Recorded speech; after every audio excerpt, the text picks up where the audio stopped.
Hello and welcome to another episode of the Underhive Lorekeepers podcast. As always, I am Spamuel, also known as the Warsmith, because the Iron Warriors are the best legion. And to my right, a man who once informed me that the only reason Space Marines have bolter discipline is because the Imperial fists tell them that walls are very expensive.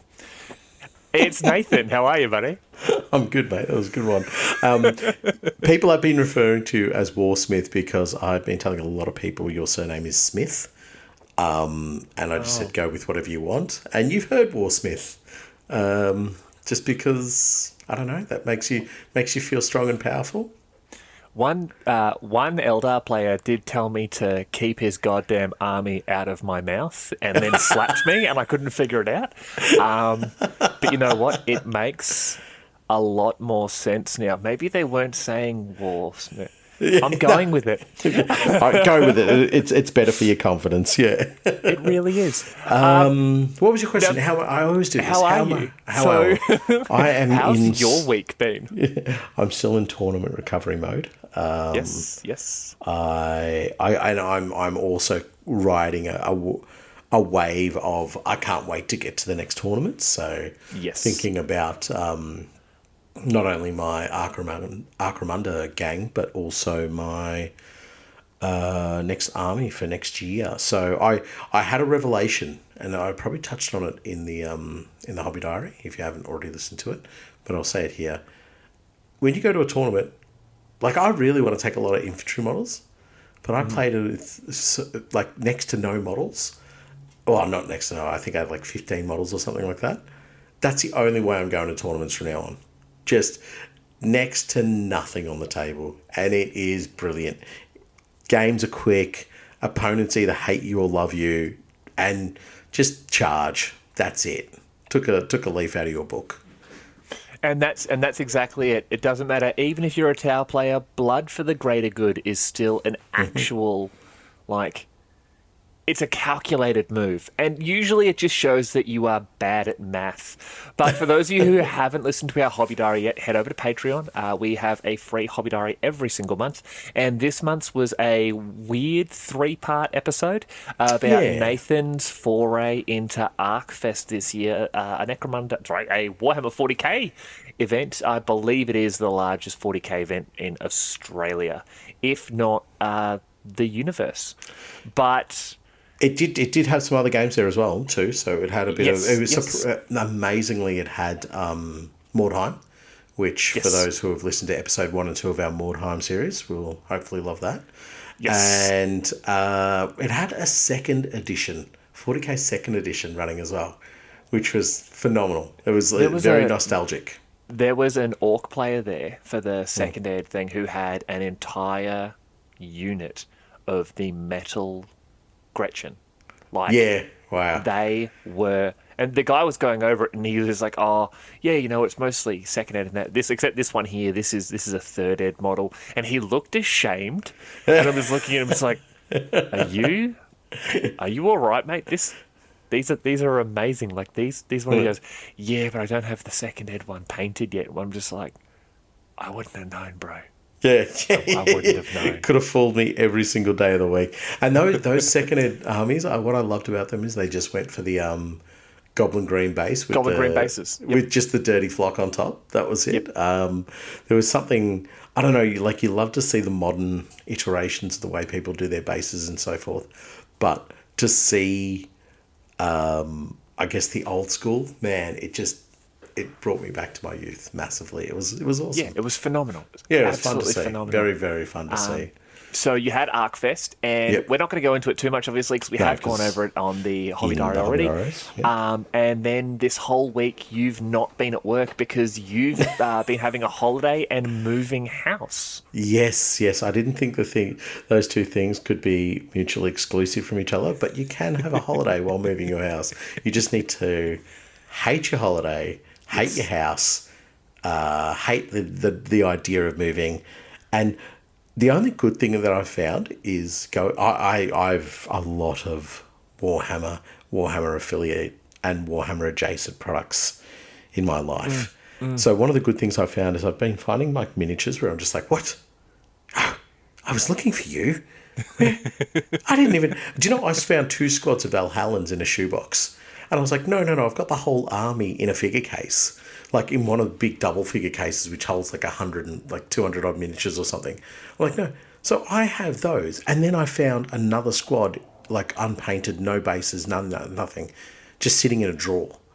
So I just have Valhallans coming out the nose at the moment. So that's been a very interesting experience for me, just finding miniatures left, right, and centre. It's sort of like the universe is looking down at you and has said, "Listen, man, you're having a pretty crappy week, and we know that. So you know what? Here's just some bonus Valhallans for you. Here's a couple extra snowy boys just to put a little pep in your step." Yeah. And guaranteed, for the rest of the day, you would have been like, "This is the goddamn best. I wonder what else I'm going to find." Yeah. What? And then, old apple core. Oh, you're not Valhallans. you could be a new Centaur tank. I just bang some wheels on you. Put 12 guys on the core somewhere. It'll be fine. But unfortunately, tragedy did also strike your Warhammer collection while you were moving. So, listeners, some of you might have paid attention that Nathan seems to have this ongoing little joke. It's not a joke, it's reality. He believes that several years ago, probably 20 years ago, that I stole some of his terrain. And I've defended myself on this almost with the religious fervour that even Lorgar would look at and be like, bro, get a hobby. Yeah, tone it down, Chief. Yeah, no. This week, while helping Nathan move, stole a box of his terrain. No, a box of my terrain and a whole bunch of... And like 3 packets of Necromunda floor tiles. Yep. So I'm just like, you're moving, this is all going in storage. You're not going to be using it anytime soon. And you were just like, oh yeah. And no, I took the whole damn box. Yeah. It took the whole... I don't care. So if you see any Necromunda terrain on Instagram, as much as Sam is going to claim that's his work, it's probably my work in the sense that he stole it from me. I can promise you all, the Factorum Fridays post that's going up this week, those floor tiles, when you look at them, those are Nathan's. I stole them from him. Stole them from him like 4 days ago. You will find a tile if you haven't already found it. It's got, I think I put like green and white hazard stripes on it because I'm edgy and out there. Don't change them. That's me. I won't. That's me on a tile, man. Yep. Yeah. No, stole them. I don't even care. So we can actually get this printed in fact that you are a terrain thief of the lowest order. No. This time I'm a terrain thief, and I did this out of spite. And through spite, all things are possible. Exactly what Malice Darkblade says. Right. Now, if you do enjoy the show and you are interested in supporting my spite, please shoot over to patreon.com/the Underhive Lorekeepers podcast. We are 100% funded by the goodwill of our audience, but we do this for the love of our hobby. And also spite. Each month we have a Patreon exclusive episode, as well as competitions, polls on episodes, and other bonus content. And if you are looking for another way to support us, get onto our social media. Instagram, Facebook, YouTube. A like, comment, and subscribe helps us grow and get our particular brand of lore out into the world. All of our links will be in the show notes. And don't forget to give us a 5-star review on your preferred podcast platform. And we do merch. And I haven't said this in a while, and it just came back to me the other day as I was rummaging through boxes. One of the best comments I've ever seen, which is part of the comments, part of the crew. That's just remember that, folks. Part of the comments, part of the crew. Now, getting past the baseless accusations of me being a terrain thief, Nathan, you've had a tough week. Like, you've had your event, and then you've basically been moving for like 12 hours a day for the past like 5 days or some nonsense. Yep. So I'm actually doing you a bit of a solid, and the episode we were planning to do, we are going to be pushing back. So no episode. All right, see you, folks. It's been a wonderful time recording this. Come back next week when we have an episode about Maybe we'll finally re-record the Enforcers episode. Yeah, true. No, I have decided that we are going to discuss your absolute favourite faction in Warhammer 40k, and a particular subset of them that we don't get to see enough of, in my opinion. So we are talking about the crew. No, we better not be.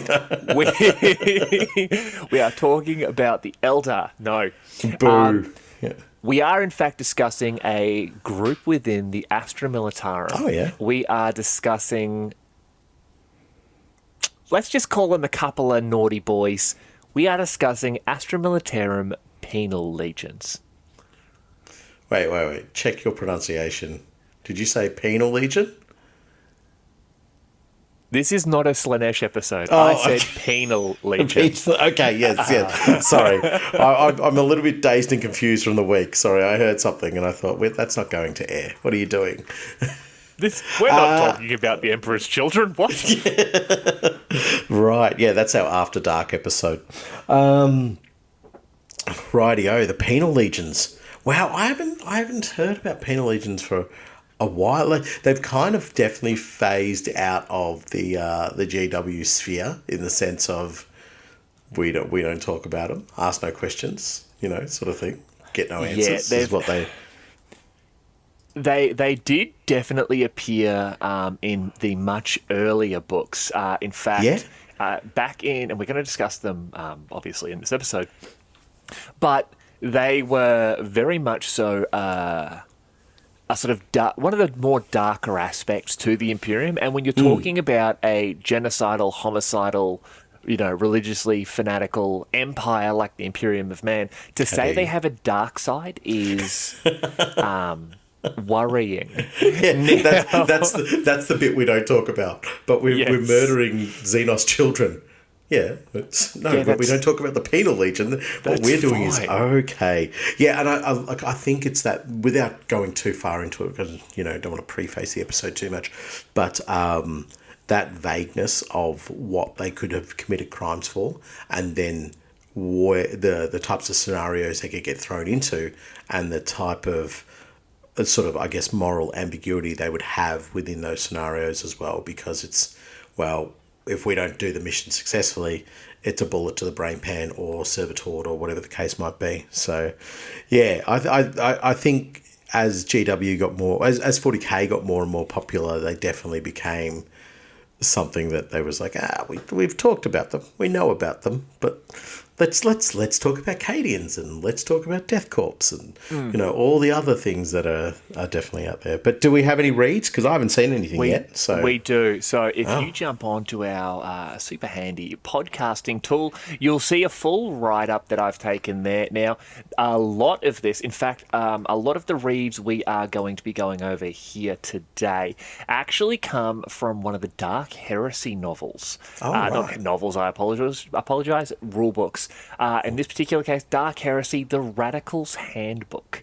It talks about Penal Legions there. So, yeah, some of this is going to come from that. The rest from various codexes and other sort of online groups there. But let's jump into this one here. The Penal Legions are filled with this. The Penal Legions are filled with the scum of the worst kind.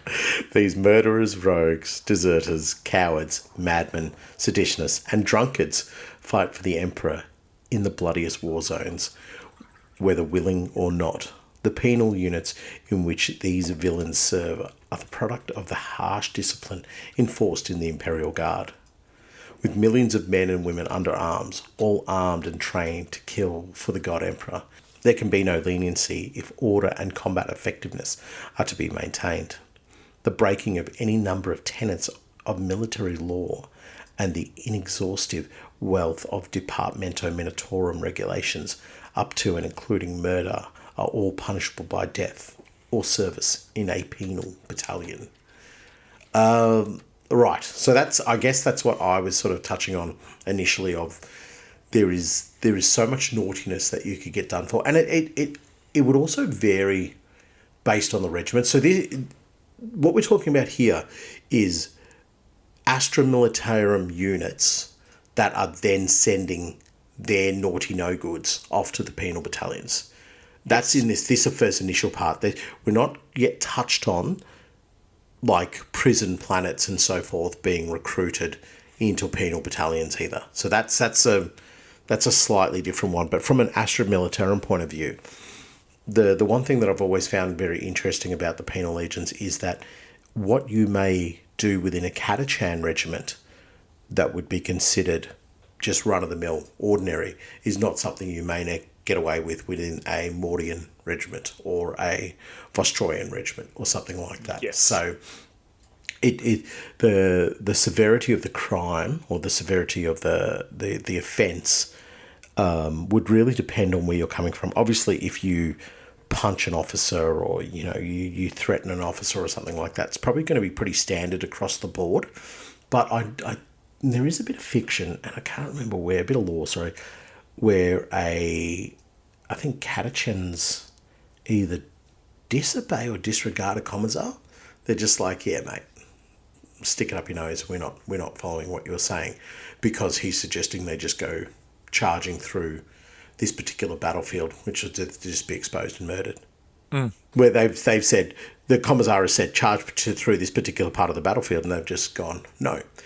I can't remember. It might even be from the 2nd edition codex. I don't know. But so I think with the nature of these guys, the guys and girls, really, men and women, being recruited into these battalions become made up of soldiers who are wanting some sort of retribution, want a life away from the prison duties, or those being forced into forced labour and all the rest of it. But they're already still trained soldiers. Yes. So there is a certain element of professionalism to them once they're in these penal battalions. And I think these penal battalions would probably operate at a slightly higher level than, say, battalions that are conscripted from prison planets and so forth. Well, it's funny you mentioned that, because if you look at some of the different sources that we have, for example, if you look at the Codex Imperialis from back in 2nd Ed, it gives the penal troops here were actually a unit type. So they were a different type of infantry unit. And the read from there talks about how the legions are home to the killers and psychopaths, to fraudsters and cheats, and to the insane and fanatical, pickpockets and petty thieves, rub shoulders with brutal murderers, cackling madmen, and religious zealots. Now, into the penal legions pour the human refuse of the galaxy. Amongst them can be found mutants judged too dangerous to remain at liberty, beastmen with their twisted half-animal bodies, mutagene carriers, and genetic anarchists. And it just talks about how they are effectively just like a disposable source used for everything, all the good jobs, like clearing minefields without, any sort of equipment, or being like a mobile wall or bastion to soak up all those shots before the real soldiers get there. Yeah, absolutely. Yeah. Then, you look at units like the Savlar Chemdogs, for example, where the majority of them are prisoners from the planet of Savlar, or convicts who are sent to the prisons of Savlar because they know the prisons are always emptying, because they're rounding them up and sending them into battle. Yeah, true. We can joke about it, but these soldiers are basically traditionally taken from prisons, and within the military, obviously in real life as well as in 40k, we have military prisons where if you break the law, either civilian law or military law, to a point where it's, listen, you're too good of a resource to just get the old, the commissar's kiss. We can actually continue to use you either within a penal legion connected to your regiment, or maybe a penal legion on this particular battlefront. Or if we don't have one of those handy, we lock you, we chain you to a chimera for a couple of days until the next ship's going, and we send you to the nearest prison planet. There's multiple examples of this throughout, like the Black Library. The 13th Penal Legion, Colonel Schaefer's Last Chances, for example, they are drawn from... They were a regiment of former soldiers and other miscreants where one of the characters, from my recollection, was a noble that got... I think he was convicted of poaching or human trafficking. Right. I can't remember that one.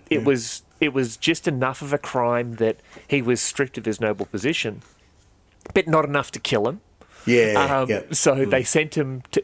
His political adversaries pulled enough strings that he got joined onto a penal legion.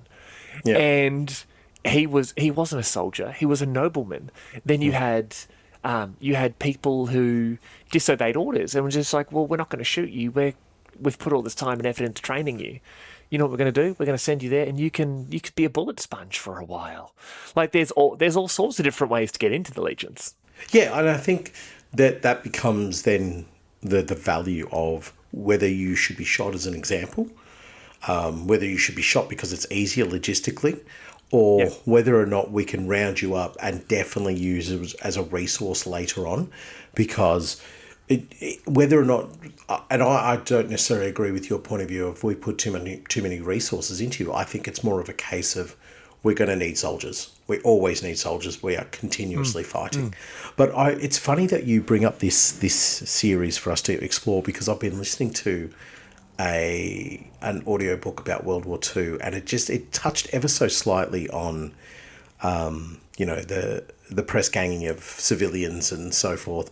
But one of the interesting names that came in there, and anybody who's a history buff will know this, and anybody who isn't, go research this man. It's phenomenal. His name is Yan Koo-yong-jong, right?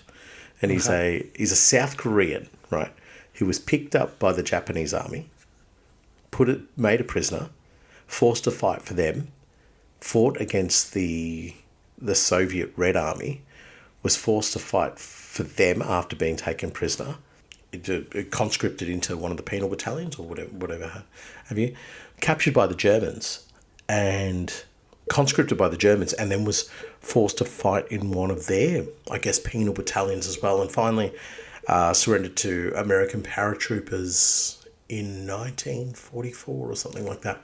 But to me, it draws similarities to what we're talking about within the penal battalions, is that you could have somebody who's, say, fighting alongside the Mordians in one of their, associated penal battalions, and then gets roped up. They get separated on the battlefield, and they get pulled up, and they're like, okay, well, now you're going to fight alongside the Catechans, and now actually the Catechans don't want to have you attached to them anymore because you're not actually Catechan, so you can boot off, and then they end up going along fighting with some Cadians or some Valhallans. So I think these penal battalions, as crazy as they are to get into, could also very well be like you just bounce from part of the battlefield to part of the battlefield, or from attached regiment to attached regiment. 100%. But that fellow you're talking about, the Korean guy, so he was Korean and then fought, obviously was forced to fight for the Japanese, then forced to fight for the Russians, then forced to fight for the Germans, then surrendered to the Americans. Guaranteed, he had the thickest Australian accent you've ever heard. Surrendered. The Americans just like, it's just an Aussie. Yeah, no, you fellas are over that way. And he's just like, all right, mate, cool. Yeah, cool. Yeah, too right. Just gonna put a shrimp on the barbie, and grab myself a potato scallop, and an Australian goes, "You're not an Aussie. We call them potato cakes." Yeah, but got him. No, 100%, and that's one of the great things about the penal legions, that they would be an absolute melting pot of different cultures, different fighting techniques, different everything, literally thrown together and go, all right, you're a Catechan, that's a Mordian, that's a Valhallan, that's a Vostroyan, that's a Mordante, that is a Dothraki, like whatever. You're a squad now.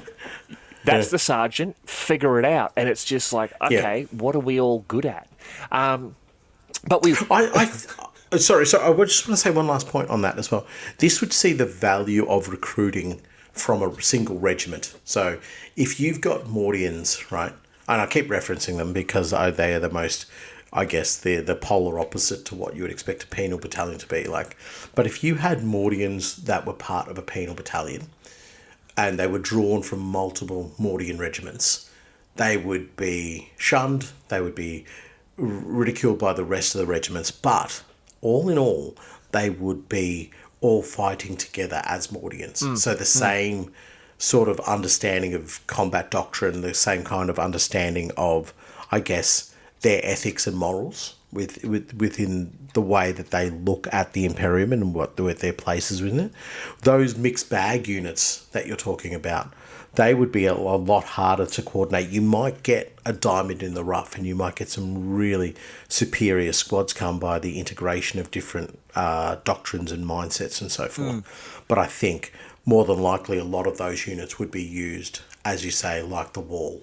We need 100,000 extra bodies in this part of the line.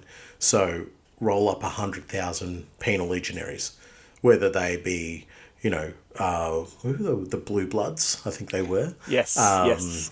Yeah, so whether they be Blue Bloods, whether they be Savlar, whether they be whatever the case might be, just throw them together and just put them in this part of the line. They need to hold off the Tyranids wall. Well, but anyway, that was read number one. That was read number one. This was going to be a quick episode because you've got more moving to do tomorrow. But side note, if you want a great book that includes not only penal legions but also a lot of Mordians, check out a book I've actually recommended to a bunch of people recently, Chemdog by Callum Davis. It's about Savlar Chemdog penal sort of squad, and one of the big sort of regiments of note on the planet at the same time is the Mordians, as well as the Necromunda spiders. They also make quite a few little humdinger entries. The spiders, we will talk about the spiders on a later episode. They are very cool. It changes a lot of the lore we know about the spiders. Really? But, yes, oh, wow. We can touch on that when we do an episode of them. Read number 2. The will of condemned criminals is not easily bound to the Emperor's service, and so many methods may be applied to get these forlorn wretches into battle. These methods may include the generous application of lashes by electroscourges, or fitting the penal legionnaires with auto-injectors to flood their bloodstreams with Frenzon, slort, or other combat drugs, and turn them into raving berserkers. Decimation of a penal legion that fails to advance is also a common motivational tool. In some cases, legionnaires may be fitted with explosive collars which can be detonated remotely to reinforce an order or give instant punishment. These are not soldiers. Doesn't matter if they were soldiers previously. Right now, they are a tool.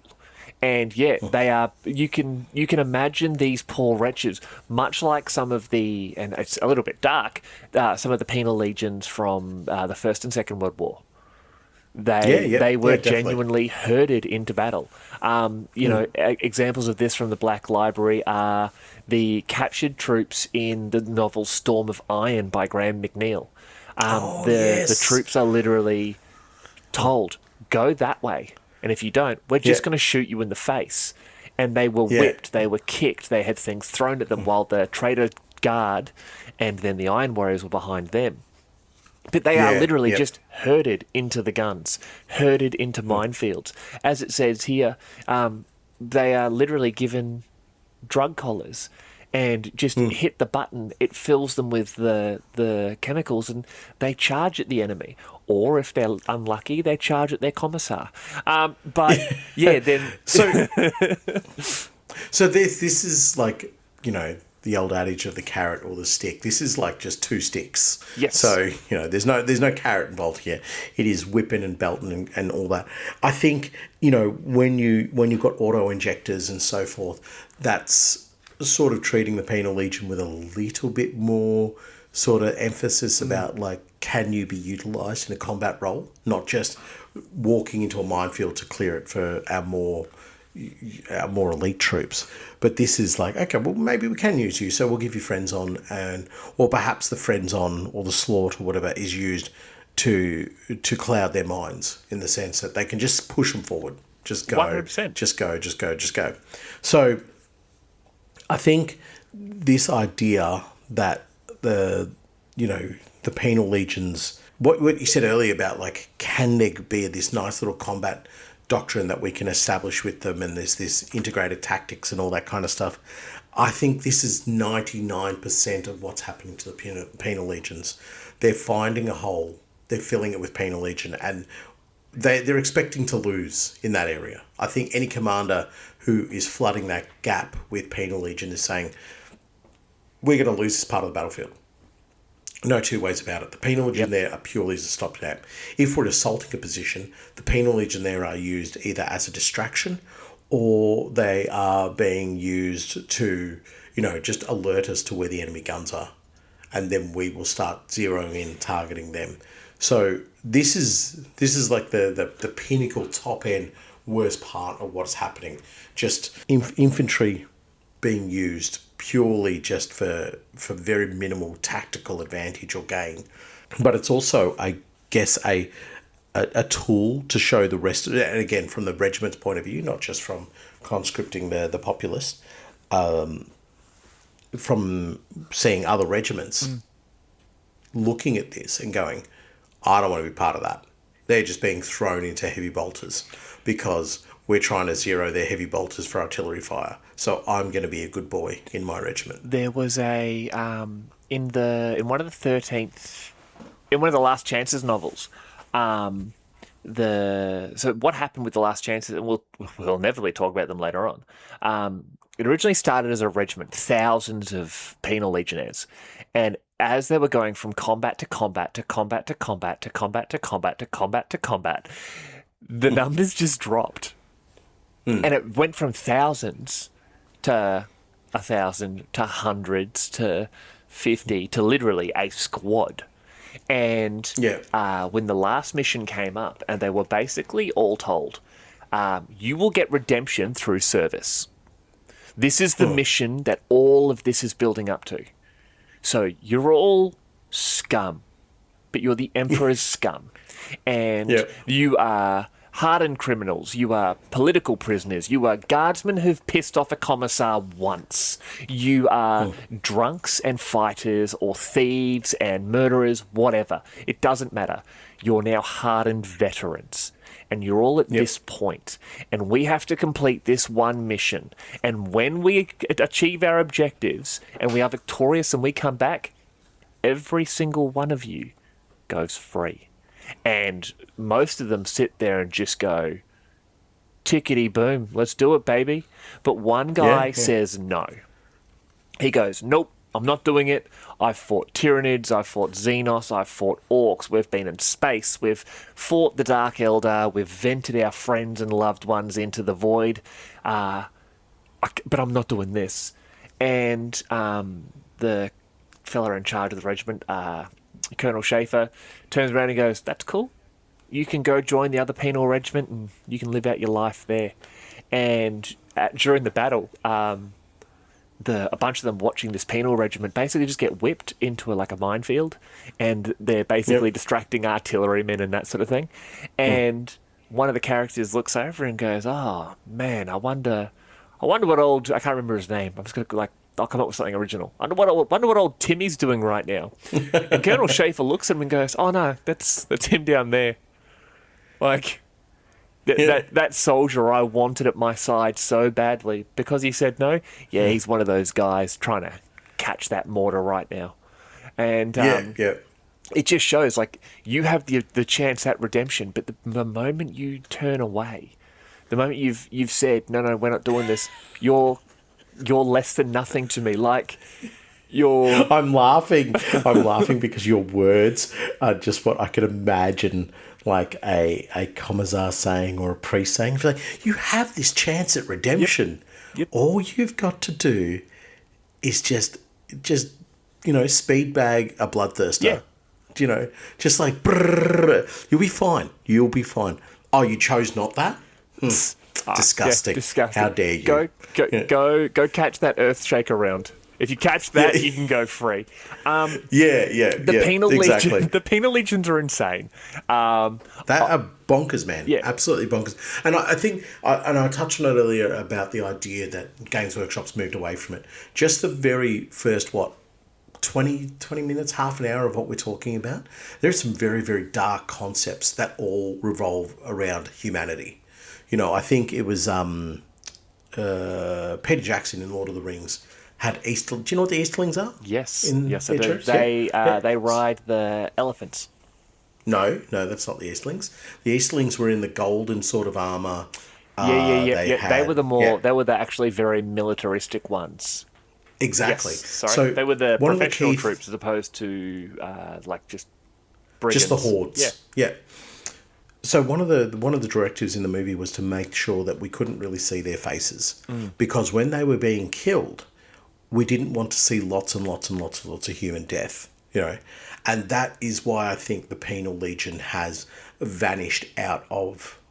Well, I shouldn't say completely vanished, obviously not, because we still know it's around, but it has become definitely something that's not talked about as much within GW lore, is because we understand that the guardsmen go forth, and we see that the recent Armageddon intro trailer, and the guardsmen are just getting cleaned up. Like, they're just getting hammered left, right, and centre, right?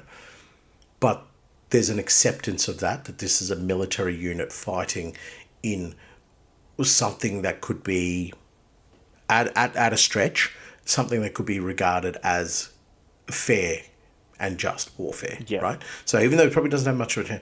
The Penal Legion are a completely different thing. This is a completely abandonment of humanity.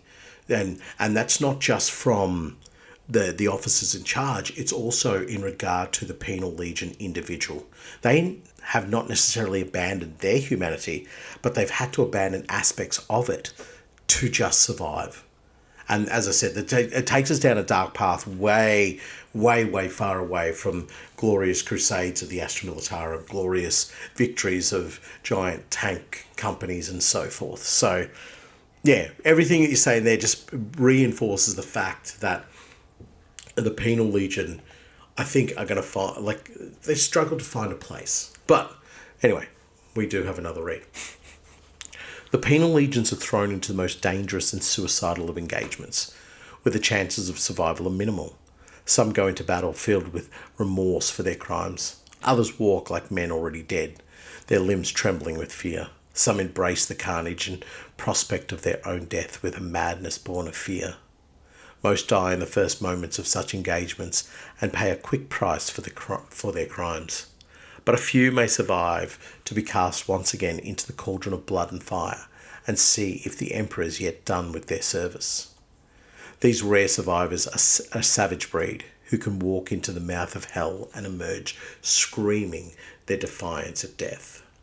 In the end, however, death finds all, and even the most indomitable survivor will eventually find the only release from their crimes is death.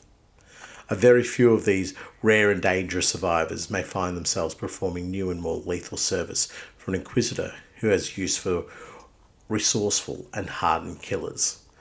And there, that little crack in the door, that shining little bit of light that creeps into the darkness, that's it.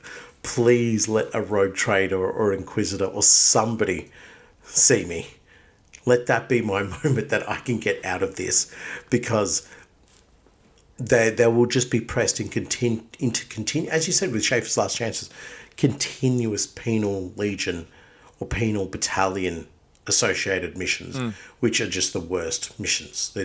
And they're not. It's not even about assessing a survival rate. It's about what are we able to affect with our Penal Battalion. So those who go headlong into battle and fight, it's delaying the inevitable. But as I said, that moment of hope is an Inquisitor looking upon them, a rogue trader looking upon them, even perhaps a very high-ranking Astra Militarum officer saying, we don't need to kill that squad. Like, let's take them out of the penal battalion and give them something better to do. And for every one story we hear of a squad or a soldier being withdrawn from the penal battalion and pressed back into normal service, there would be at least tens of millions, potentially hundreds of millions of other penal legionaries or penal legionnaire squads that have just been thrown away to nothing. 100%. Like, this would be a 1% of 1% of 1% of 1%. And you're going to see inquisitors and that sort of thing, and rogue traders, and high-ranking Astra Militarum officers sort of saying, no, hey, you can come work for me. I think it's more likely going to be, a great example is Chemdog, the book I was talking about earlier. That particular squad was earmarked for other operations by a commissar, where a bunch of them were about to be executed in this short story, and this commissar turns around and goes, "Oi, no, I've got something we can use them for." And it's just sort of like, oh, well, we're not going to get shot in the head. This is awesome. You want us to do what? Happy day. But it's basically, you can do the mission, or you do a long, a long drop with a short tie, if you know what I'm saying. But no, I just think you're absolutely right. They all have that hope that, like I said before, what was it? Redemption through service. They all hope that they're going to be able to get a life after all of this nonsense by doing what they can. But, it's ridiculous, because if you look at Imperial bureaucracy and the bureaucracy within the Astra Militarum as itself, it is creating endless prisoners, because the commissar or the officers attached to your Valhallan regiment are fine with things that the Mordians would look at and go, no, that is a gross dereliction of duty, straight to the penal regiments, where the Savlar are looking at that and being like, I broke more crimes than that before breakfast. Like, there's that inconsistency to the law that, as soon as it is interpreted by someone else, is either too much or not enough to be seen. And you're going to, like we talked about before, the noble before, his political enemies just talked to the right people and got him thrown in prison, got thrown into the penal legion. Like, the 100%, 100%. But it's exactly what you're saying. Like, you can have an endless supply of penal legionaries, and it's the same for the Imperial Guard, the Astra Militarum. Yeah. You can have an endless supply, because there's always the press, the need for more bodies, more fighters, and so forth. But you're going to lose control over that Astra Militarum beast monster without having a penal legion.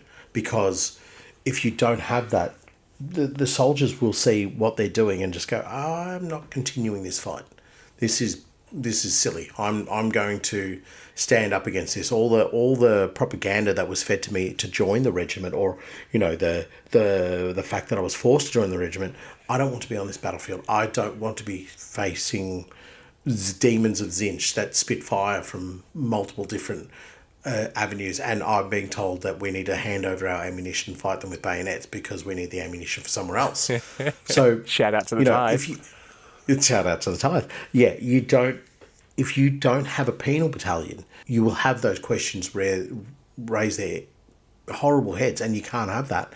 So the penal battalion will always be there from the point of the Astra Militarum, but it'll always be there from just the general society of Warhammer 40,000, because you can always denounce somebody as a heretic.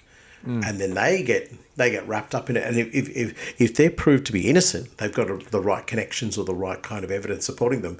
Well, guess what? The person who denounced them as a heretic, guess where you're going? Penal battalion. There'll always be something that can make people become prisoners, and then that's it. Go recruit. I'm now picturing the entire Imperium as a really cliquey office where basically commissars are, in my mind now, just underpaid HR managers with bolt pistols, And it's just like, what? You called him a heretic? Well, we're pretty sure he's not a heretic. We think you're a heretic. So go die for your department, chief. I'm in word processing. Well, go die for your department. Go die for your department, chief. Nice one, champ. Exactly. Which also adds to the thought process that the Astra Militarum is basically the Australian Tax Office, but they have artillery support. Imagine if they did. Imagine if the tax office pay your taxes. No, that's a bad decision. That was a bad decision, baby. Because the 6 shells we're sending over to you, that's going to cost you even more money because you have to pay for them because you made us. You've made us expend perfectly good ammunition against you. Now, yeah, exactly. So, but look, I just want to reflect one more time on the fact that. The hope, the last little bit of light that you could see that you could be rescued out of the Penal Legions, that's an awesome story. Yeah. It's brilliant, fantastic. Just doesn't happen. It doesn't happen for 99.9% of the population of a penal battalion. Correct. Now, in the war-torn universe of the 41st millennium, law and order is difficult to maintain. Across 1 million worlds, it is barely held by the very fingers of those who uphold the Emperor's law. The Adeptus Arbos are the pillars of justice across the galaxy and patrol the far-flung planets of the Imperium, where rebellion and defiance are crimes against humanity, and the arbitrators hunt down and capture rebels who would bring suffering and chaos to all mankind. The toughest criminals captured by the arbitrators are inducted into the ranks of the Astra Militarum Penal Legions. Now, the Penal Legions are made up from the scum and undevout men of the galaxy.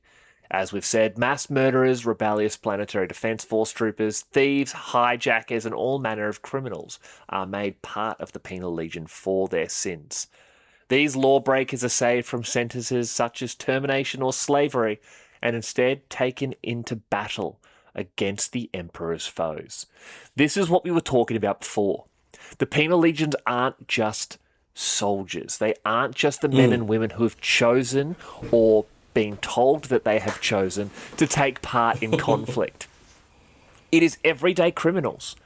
Yep. It is thieves and hijackers. It is, they're saying mass murderers and then defense troopers, and then thieves and hijackers, and one day you're carjacking some noble on the outskirts of a settlement. Next thing you know, you're handed a sharp stick and told, "Go charge that Carnifex."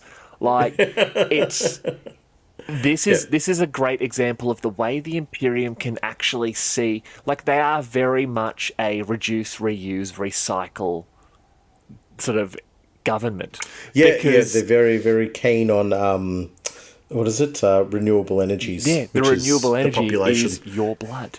But this shows that the Imperium values bodies more than it does lives, because we are willing to expend 1 million lives, 1 million bodies to plug that hole for 5 minutes. If we get enough of these penal troopers in front of that Baneblade, it's not going to be like we're going to gun cut the tracks and it's going to stop, and then we can finally zero in on it with the Earthshakers. They are seeing the resource that is mankind to use on the war, like on the battlefields of the galaxy. And that's exactly where these Arbite, I guess, driven penal battalions would be fighting. These aren't going, okay, well, we've got, I don't know, say 1,000 catechins in our penal battalion. Let's use them for what they're going to be good at, catechin-based fighting, but still the crappiest roles, like going and stalking Red Terrors and, all manner of Ravener and Lictor and stuff like that. Nobody wants to do that, but the catechin penal battalion will do that. They love it. You have... Just don't send any commissars with them. They keep coming back dead. Yeah, but the fill in the gaps, plug in the holes, just having bodies just to waste onto the battlefield, that's where the civilian populations come in, because nobody's wasting time training these guys and girls up much more than what they probably learnt on a hive world. Do you know how to shoot? Yeah. Do you know how to shoot straight? Doesn't matter. Like, you're going to be lucky if you get a gun. So the additional, I guess, support training, I guess, indoctrination, and that sort of mentality of what you want to see from an Astra Militarum soldier, all of that is secondary to making sure the dropship is ready to go. Yes. And packed full of bodies, and just get them out into the field. And I imagine where you would have Astra Militarum penal battalions potentially working relatively close with other Astra Militarum units, in my mind, I see the non-militarized penal battalions very much isolated. So they would try and keep them away from the regiments, because not only would it be distracting for the regiments to have effectively armed civilians fighting, but I think it would also diminish their part of the front. So once you've got these armed civilians and you dump them down into a region, try and keep your regiments away. Maybe they support, as you say, Earthshaker batteries. Maybe they support tank regiments where they just need human bodies just to fill up holes, or to launch an attack that they know will draw the enemy armor out, or draw something out from the enemy that they will be able to counter-attack to. So I think these particular penal battalions, this is the worst for me. These are the worst ones, because these are the ones where they're not already in a combat zone. They're not already in that mindset that we're going to be fighting. These are the ones who are told, well, you're going to be made a servitor. So you can either be made a servitor, or you can carry this lasgun and go into fight. And they might have been seditionists or rebels who are saying, we don't want to fight for the Imperium anymore. But they've already seen so many of their comrades being turned into servitors or worked to death as slaves.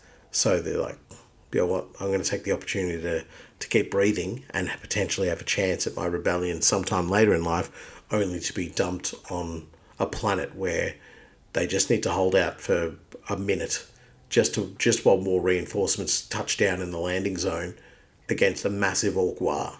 Yes. And we don't care as long as the Orc war doesn't hit the drop zone. As long as you die there, like miles out from where we need to establish, that's fine. We're happy with that. And that's to me is the more sadder of the penal battalions. It's funny you mentioned the sort of the real regiments sort of wanting to keep away from the penal battalions, because in Chemdog, a group of the Savlar, so where their encampment is, the other regiments sort of keep a little bit of distance away from it, because the Savlar steal from them. They're just constantly stealing their equipment. But during one scene where this particular group of Savlar are being sent against an enemy sort of encampment, a bunch of Mordians are serving next to them, and the Mordians serving next to them were told, part of your job is basically going to be watching the Savlar to make sure they don't just piss off. To make sure they either don't betray us or just run away. And the other regiments hate the Savlar because they know they're a penal legion. And at the same time, they're just like, so we're going to be having to look for the enemy as well as looking at these idiots. Like, isn't it just, can we just shoot them? Yeah. There you go. And it's because they would not respect them in any way, shape or form. Absolutely not. Just there might be 0.1% respect if it was a unit of Cadian penal battalion. They might just, they still are there, like, in their heart of hearts, they're still Cadians. They might still perform their duties. Yeah. And there might be more of this sense of, well, we're actually quite remorseful for our actions, so we want to fight on as hard as possible. Whereas civilian penal battalions and Savlar Chemlogs I just want to survive, baby. Like, if I spend the rest of my life on this planet because I managed to run away and hide, whoop-de-doo, Basil, I'm very, very happy. Ironically, a bunch of Savlar in Chemdog did do exactly that. They literally flee into the west. It's a planet just getting absolutely screwed on by a mixture of the guard, like bandits, and orcs, and a bunch of Savlar apparently got deployed and just sort of went, nah, and just left. And the other Savlar are joking that they're probably going to be attacked, and knowing them, it's going to be from like the men and women of their own regiment that actually just fled into the wastes. There you go. Yeah. So everything I was saying is validated. That that you use the Savlar Chemdogs as an example of what Imperial civilians would look like in a penal battalion, and it's not a shining light at all. Yeah, no, that's exactly it now. So from here, we've talked a lot about the origins of the sort of penal legions and that, and how you're actually going to get into them. But this is where we're going to go into a lot of the older lore. Now, a lot of this is coming from Rogue Trader, the Codex Imperialis, that second, third, 3.5 edition of the rule set in the lore. A lot of it is going to be outdated now. But because of the content of it and sort of adding sort of that dark to that sort of grimdark ideal behind it, it's one of the reasons I wanted to talk about this, because it does bring in that old school flavor to what we were really looking at. So we're going to jump into that part now. So the first one of those is what's known as a prefect penitente. Now, I've definitely mispronounced that. No, you haven't. That's actually my favourite Italian dessert. I was going to say, that is actually my favourite type of pasta. Did you say pasta? I said pasta because a lot of our audience is British. Oh, yeah. So, and they say that we have a British radio host over here in Australia. They probably know him. I can't think of his name now. He's on Gold. Can you think of his name? No? Christian O'Connell. That's it. I was going to say Christopher Hutchins. I don't know why. No, Christian O'Connell. And he just annoys me with the way that he says yogurt, because he says it in the British way. Does he say yogurt? He says yogurt. Oh, man. So and I do not like the word yogurt. I don't know why. It just aggravates Side story. When I was on the International Fight Tour, I walked into someone on the train, or the tube as they call it there, because underground is tube. And the man said, "Watch where you're going, you yogurt." And I was like... He called you he called me a yogurt. Like, I was trying to think. It's like, do you mean yobbo? Yeah. What? That's actually a wonderful insult. Is that a slur? I'm not sure. Well, maybe he was saying it to you because he thought you were so cultured. Yogurt? Cultured? The prefect penitente is a feared sight in the Imperium, and rightly so. For they are famous for the harsh punishments they employ. They are domineering and cruel upon the fields of war, and are valiant warriors in battle. They have no second thoughts about sending penal legionnaires into the centre of a zone mortalis, and so are ideal to take command of such a dangerous force, which needs great discipline to command. The prefect penitente's clothing echoes the flowing robes of a more ancient time, and marks them out as mighty lords of punishment that they are. This, to me, is the sort of extreme religious zealot form of a commissar. In reality, they are effectively warrior priests who are at sort of leading penal legions, and sort of not necessarily the more military-based ones, but in my mind, they would be basically saying, you're all sinners, and this is how we get rid of your sin. By me whipping you until at least one of you dies, and then the rest of you getting on board the mission. I have a different viewpoint of them from just that read that you read there, of looking more like Victorian era judges, right? Oh, no, done. Okay. I've sold that to you, so I will take 1 million $1 from you. Thank you. You've got me hook, line, sinker, and copy of Angling Times. So, yeah, that's the way I see it. Like, you know, the hair in the old sort of judge's wig type setup, flowing robes, and like a gavel that's actually like some sort of power mace, but then also like a perhaps a whip. And like they would each have their own sort of different type of specialized weapon to help motivate the penal legions, but they would be surrounded by, you know, basically your courtroom attendants, but in the form of other members who are there to help motivate the penal legionaries. So that's where you might have a priest, you might have I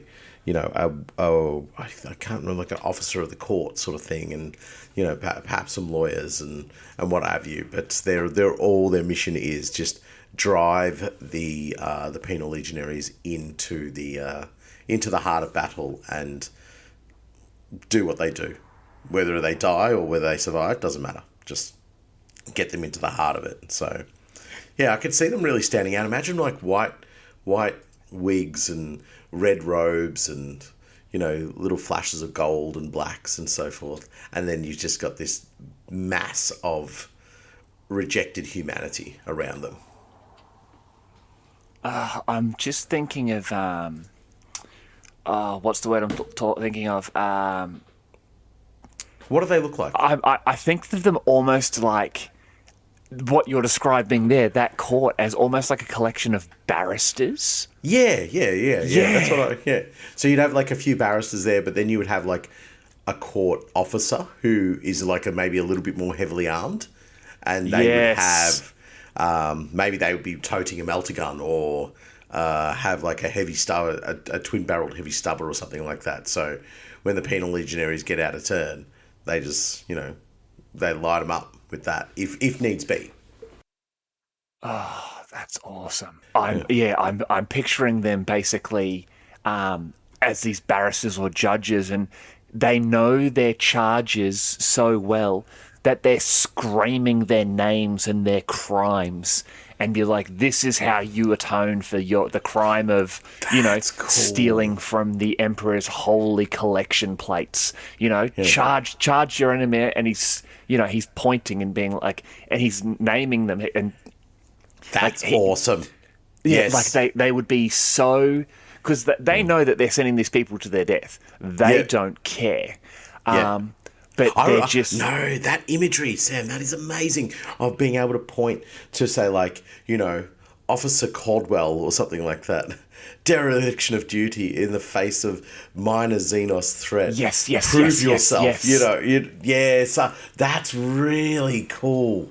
I really, really love that. So you could have like a little servitor or a scribe next to them that as the judge reads out their name, it sort of, I don't know, ticks them off, but also crosses their name off of the dead, you know, like as they die. Yes.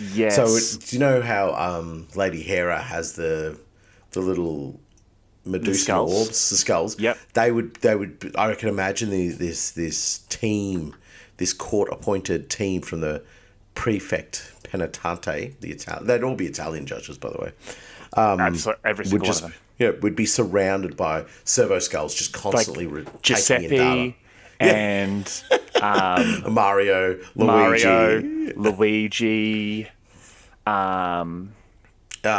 Vito. I watched The Godfather recently. You should watch it. It's amazing. Tony, Santino, Uncle Paulie, Nicky. A lot of guys named Nicky. That's more a Greek name, Tony? though. No, Tony. I said Mickey. Oh, Mickey. I said Tony. Mickey. Yes, like yes, Michael. Yes. So Mickey, and there would be like Giuseppe the Gavel.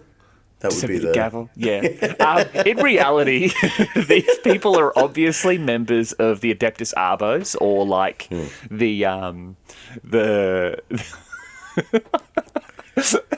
Mickey the Gavel, and it's like, oh.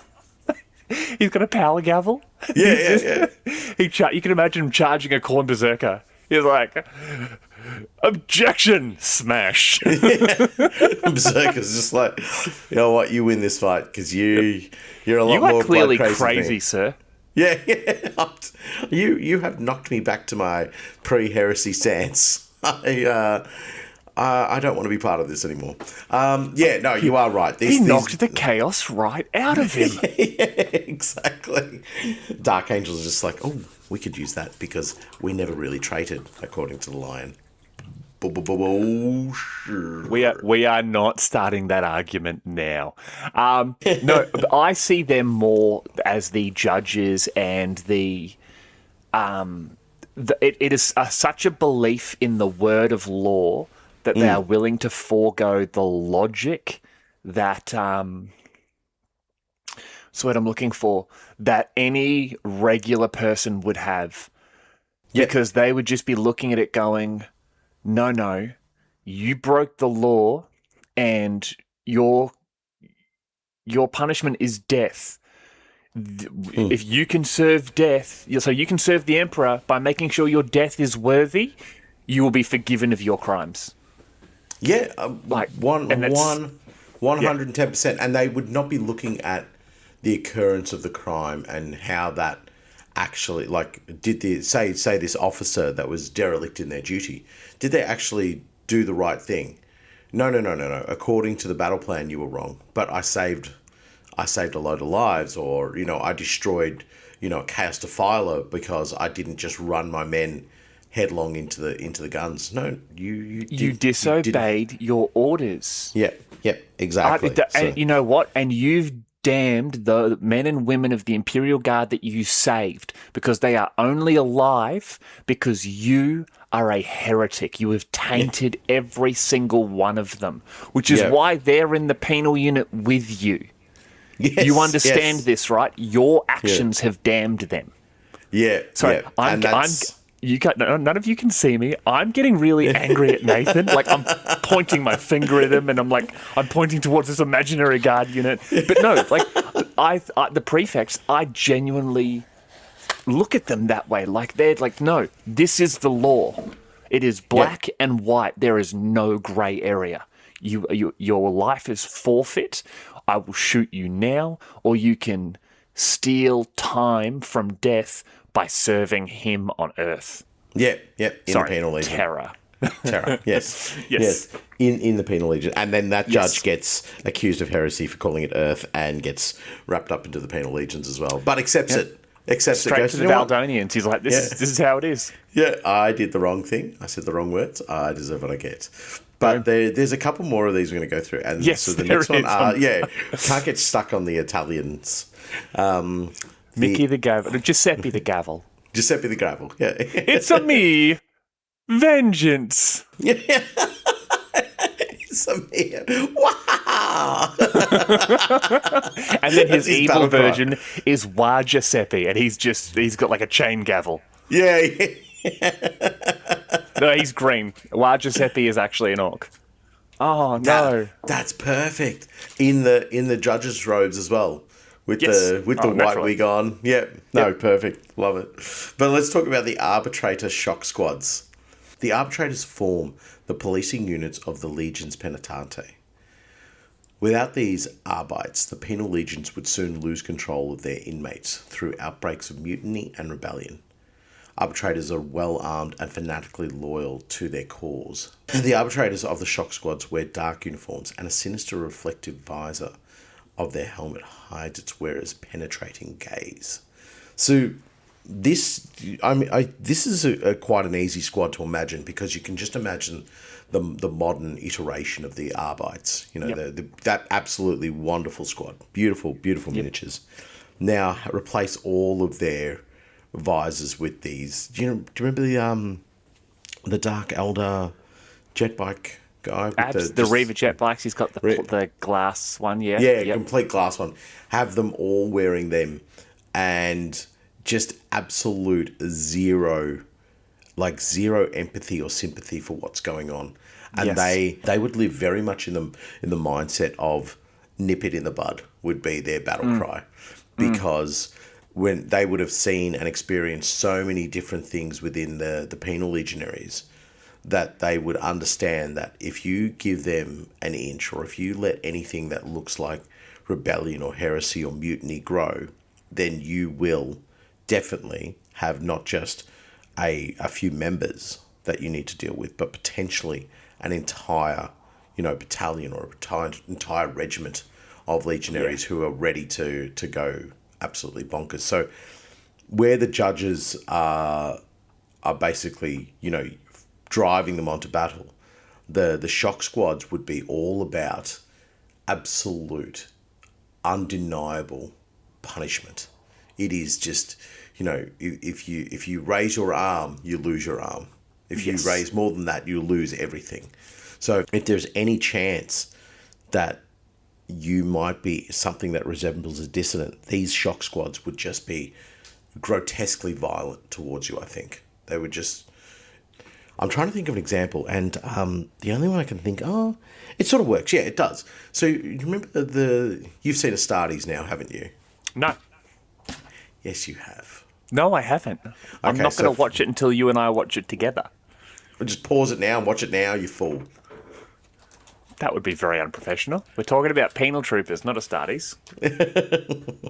That is very true. Anyway, there's a moment in Astartes where there's an Inquisitor dabbling around in the wrong place, and the Marines see that there is the potential corruption or potential demonic infestation of the Inquisitor. Yeah. And within mere seconds, they're killing that Inquisitor. It's like punches in the face and bolt rounds as well, all at the same time. And that's why I say see less. Shock. Yeah, this is why I don't understand why I haven't watched it. And this is why, this is the way I imagine the arbitrator shock squads behaving. If they would see anything out of turn, it is straight in there with the shock battens. And I think, as brutal as it sounds, I think they would be killing penal legionaries rather than giving them an opportunity to I guess, survive it and continue talking or inciting their rebellion or their heresy. Yeah. Anybody who would just be on that brink would just be annihilated straight away. And that should be message enough, especially to the penal legionary battalions that come from Astra Militarum regiments. Well, because there's in the Citadel Journal, right after the release of the second edition Imperial Guard Codex, the Penal Legions didn't make it in there, so they were actually put into the Citadel Journal. And the Arbitrator Shock Squad has a great little write-up about them in there. And it makes them sound like absolute monsters. So arbitrators are the grim custodians of imperial justice. They are relentless in the prosecution of their duties and unswervingly loyal to the Imperium and the Emperor of mankind. Traitors and criminals live in mortal fear of their penetrating vigilance and swift retribution.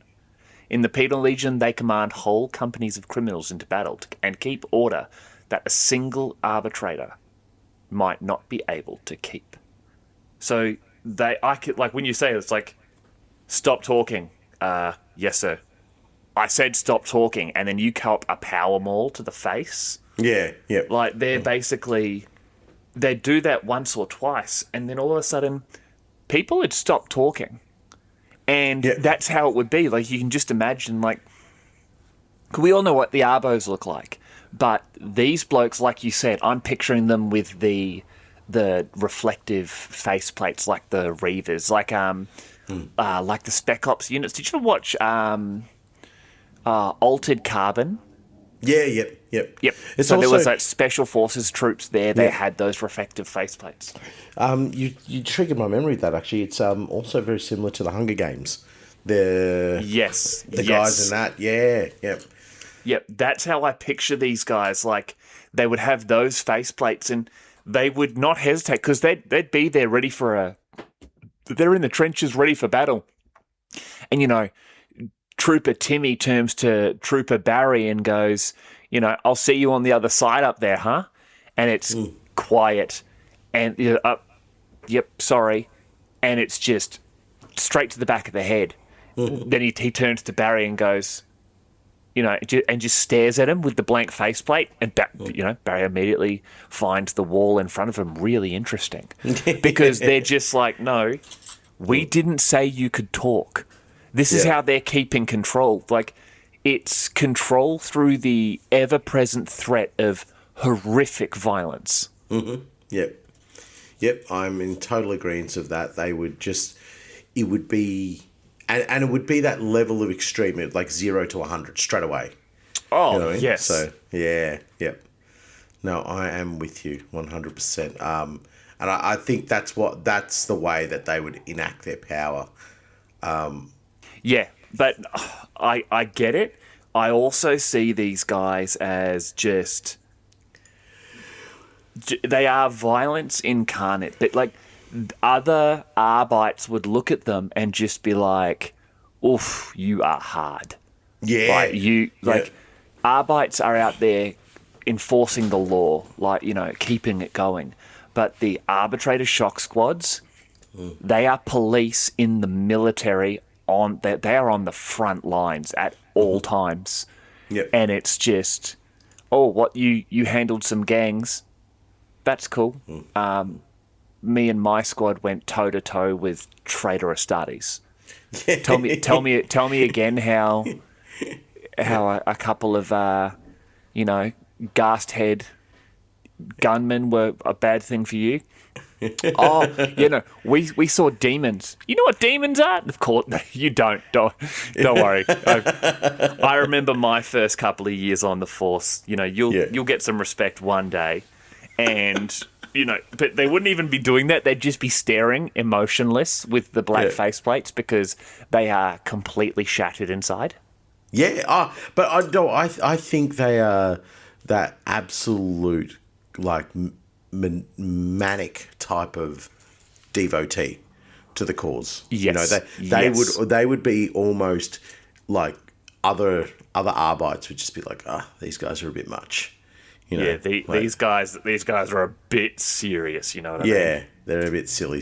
So I think that kind of like terror that they could bring about, and that kind of like just impression that they can force upon just other Arbites is exactly what they'd be needed before. And they're sort of like, the Scholia Progentium, the school, right? Yes.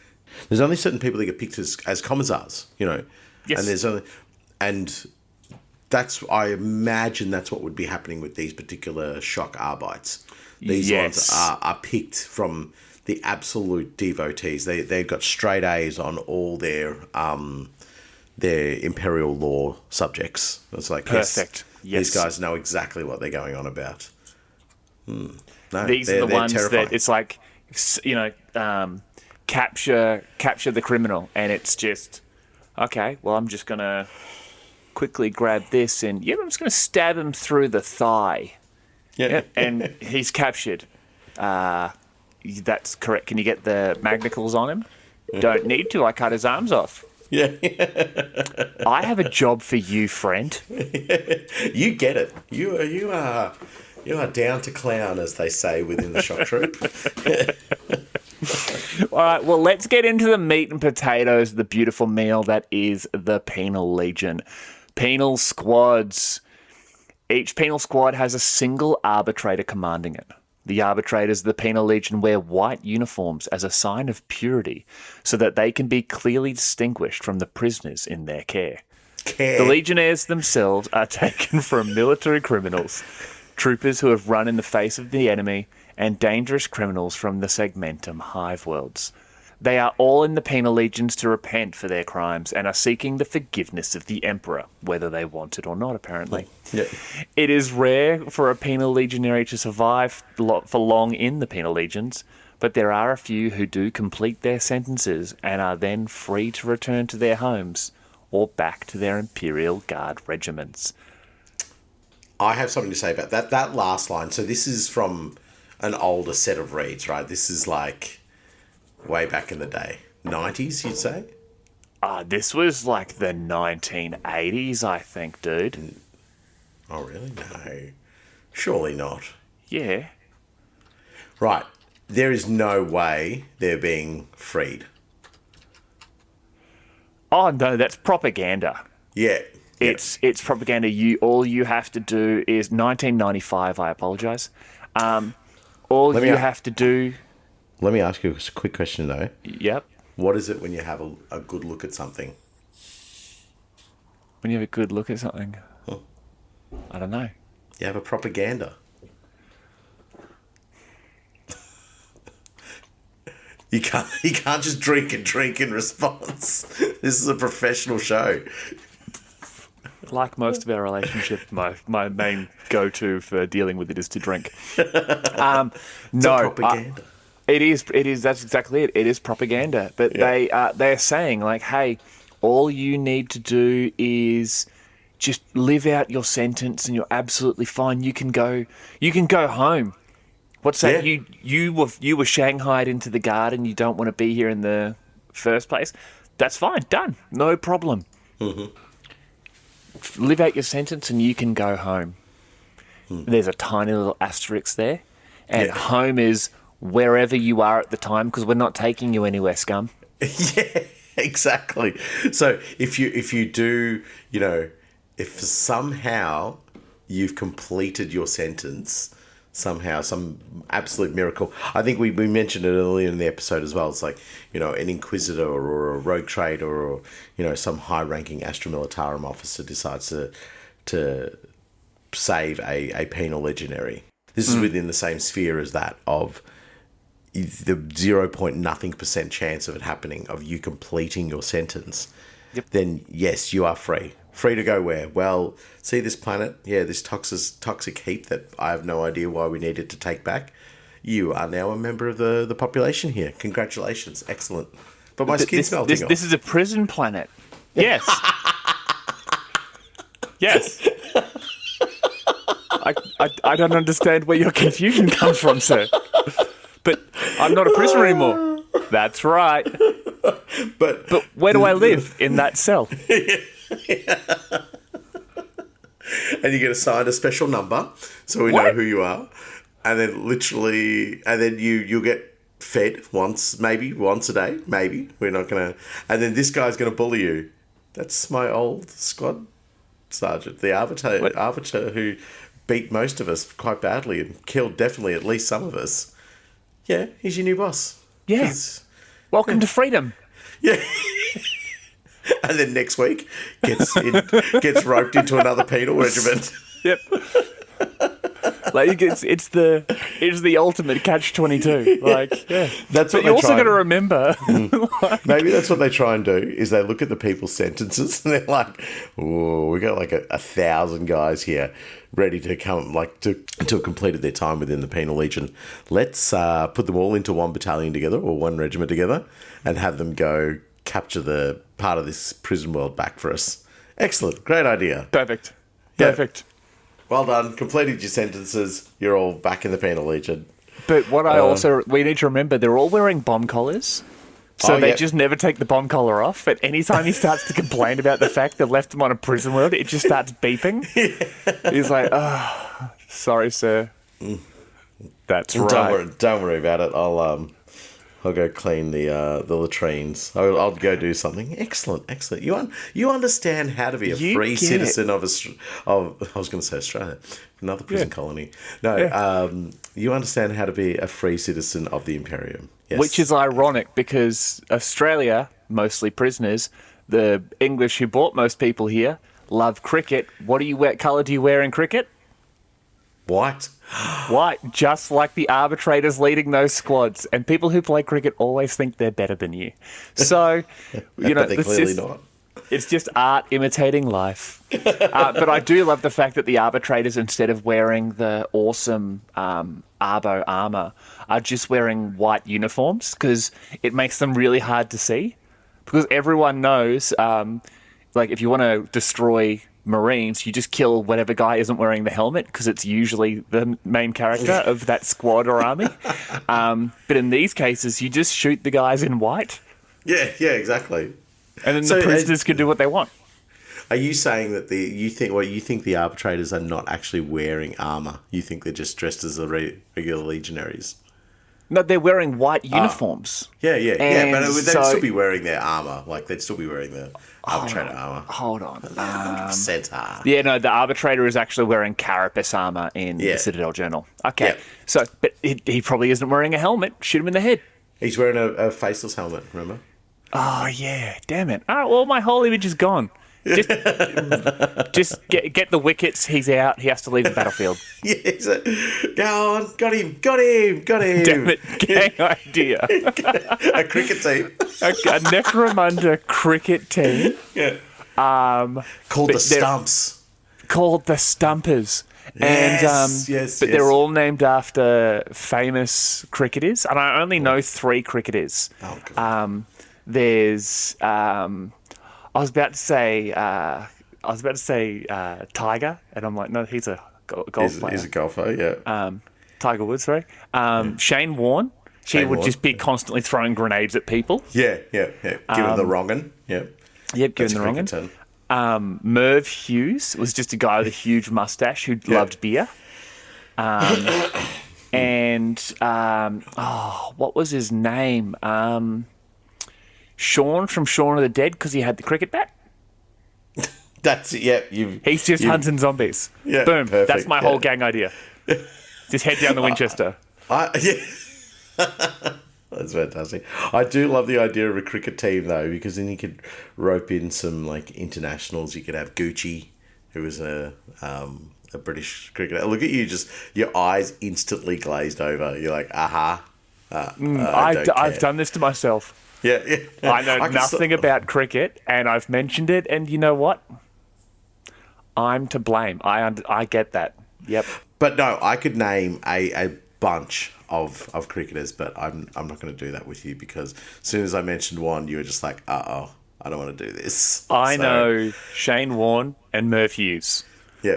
Don't know. I know Shane Warne because I saw him at like a shopping centre once, and people were losing their minds.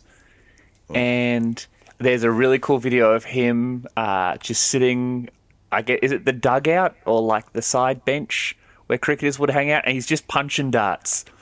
Yeah. Like, just punching darts and breaking hearts. And he dated Liz Hurley. He did. Yeah. So you know what? He's basically a Necromunda. He's an official Necromunda player as far as I'm concerned. Yep. Yeah, ticked all the boxes. Yeah. Dated an Escher gang queen. Yep. And just punching darts and breaking hearts, and then getting paid massive money to throw a ball. Would you? Yeah. Okay. I agree, but I would get paid massive money to throw a ball if I could, but I can't. 100%. But no, I love Penal Legionnaires because you need to remember, they're just regular people. They've got their flak armor, they got their lasgun, hopefully a riser pattern, but those criminals don't deserve such prime equipment. Then they've got explosive collars, and they're hopped up to the eyeballs on Frenzon. Yep, that's it. That's all you need.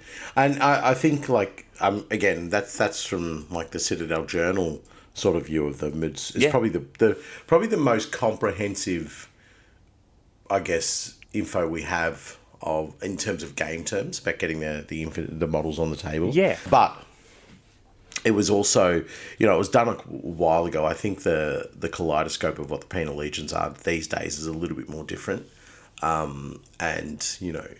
I think they would be more inclined to be ad hoc weaponry, ad hoc armor, that kind of stuff. Just, whatever goes sort of thing. I think they would be more beautifully represented in a game of Necromunda where you can play like 5,000 credits aside. Yes. They would look really good in that respect, and you allow yourself to have Palanite and forces in there and all donned up in white armor and leading, mobs of penal legionaries numbering between 5 to 20 sort of thing. So, but then this mishmash of weapons. Scenario. That'd be cool, wouldn't it? Imagine having like however many gangers you could fit into 5,000 credits plus penal legionaries plus a penitente. You have all of those, and then maybe, I don't know, attacking a gang fortress or something like that. And every time the penitente throws a grenade, he has to scream, "That's a spicy meatball." He does. Yep. That's it. Yep. Anyway, speaking of spicy meatballs, human bombs. Now that's a segue. I'm really proud of that one. Amongst the penal legions, there are those sinners who have sentences that can never truly be repented for in life itself. They are those who have tortured and murdered people both physically and mentally through their own will and feel insanely repentant for what they have done. Many of these individuals cannot live with their crimes and feel blessed with the chance to be forgiven in their own deaths. Such people are dangerous in the regular ranks of the Legions Penitente and are immediately recruited into the human bomb squads. Preachers, confessors, and others of the Imperial cult help those souls to understand what they must do to attain full forgiveness from the Emperor by means of meditation and prayer. Before battle, tech priests adorn the legionaries with bomb harnesses and rip up the remotes, while preachers and confessors speak liturgies and blessings, for once the bomb is ignited, so is the prisoner forgiven, and the sinner's soul is free to join the Emperor in solitude and peace. This is that, when I mentioned earlier, the really dark part of 40k, and it doesn't really get touched on modern 40k or even in modern Necromunda. We get little dabblings of it, and we see some sort of notions towards it, but the human bomb is definitely right up there as one of those things where they just go, no, we don't need to push that hard. We can certainly talk about it, and I think within the spheres of like role-playing games and your own personal campaigns and so forth, a lot of these ideas can be explored, and I think it's rightly so in that format. But as a global entity, it's a bit hard to talk about what is effectively suicide bombers, you know what I mean, or kamikaze legionaries. So I think the human bomb is an aspect that is, I wouldn't say a forgotten part of 40k, but it's definitely something that is, if you want to put that flavour into your game, go for it. But I think as a global company, I don't think it really needs to be touched on that much, because it is dabbling into some really sort of, I guess, grey areas of morality and some grey areas of, I guess, repentance as well. So, but I think it's also, it's almost the evolution of the Imperial cult, where, you know, your life is not yours, it is the Emperor's, you know. You do, what is it? Blood is the Emperor's currency, spend it well. I think I'm paraphrasing something from at least one of the books. But I think the concept of just run and blow up is almost seen as wasteful. It's like you might kill 5, but if you get behind a wall and have a las gun, you might kill 25. Like, but I think it's just the notion of it. Like, you can charge 1,000 guardsmen into, you know, you can take 10,000 death corps and pour them into the enemy lines. But there is the concept that there is a 0.0% chance of survival and a chance of actually taking control of your own destiny, if you know what I mean. Even within the penal legionaries, there's still a chance that you can survive and you can continue fighting on. Whereas the human bomb is purely about go from point A to point B and big bada boom. That's it. So there is no, I guess, chance of survival within this. There is no plucky hero story that comes out of this. And I think that's why I say when it is the really dark part of 40k, then yes, absolutely it is. And as I said, it's something within gaming groups I think it's definitely been to be explored. I think it adds a level of extra lore that can really push a campaign, but it's also, for me, a something that doesn't need to be overly explored either as well. Correct. You think that's dark. The real dark thing about that whole thing is, in the Citadel Journal, the human bomb, their weapons, obviously, bomb harness, and they still have armor. It's flak armor, which was a 6+ save, and ironically, a 5+ save against blasts. Perfect. Oh, mate. It is the submarine escape hatch, if you know what I'm saying. Let's jump into something a little bit more upbeat than human bombs. Cyborg berserkers. Now, most who join the Penal Legions die in their first battle. That's the whole read. It's just a little upbeat. No, it's not. They are pushed into the very heart of the fighting like cattle, and no medical assistance is wasted on them afterwards. The toughest, the most dangerous, the born killers somehow survive. The use of psychopaths on the battlefield has always been met with a feeling of apprehension. Most are generally safe enough to be put into human bomb sections or join the ranks of the penal squads. But some are so far gone that they could be a danger to friendly forces on the battlefield. These souls are taken away from the ranks of troopers, but because they are potentially so useful in their psychotic tendencies, they are bionically enhanced and made to be a lot more effective and a lot less dangerous for friendly units. These so-called cyborg berserkers are loners who fight with the savagery of 5 men and often charge directly into the centre of enemy ranks, and still live through the mad charge by virtue of their cyborg bodies. Hear me out, they're basically Death Company. Yeah. They're literally just pointed at the enemy and told, go get him. They're like the Wish version of Death Company. Okay. This is what happens if a Death Company and a pit fighter slave fall in love, get married, and have a baby. Yeah, it's and instead a of cyborg screaming, berserker. Instead of screaming, "I see you, Horus," it's "I see ours." Because they're not quite angry at Horus, but they understand it's a H word, and it's got a U and an R and an S in there. Yep, no, they've done it. And one thing I love about the Citadel Journal, because it's just a little bit funny, their weapons are hand weapon, and then in brackets, literally. Yeah, right. So these are, this is what you imagine the pit fighters from Necromunda to be like, almost. Yes. These are servitors jacked up to 11. Yeah, exactly. Yes, they just bolt on mechanical bits that work. So a pair of snips, a hydraulic hammer, a saw, whatever a tech adept can basically attach to the body to keep the soldier fighting.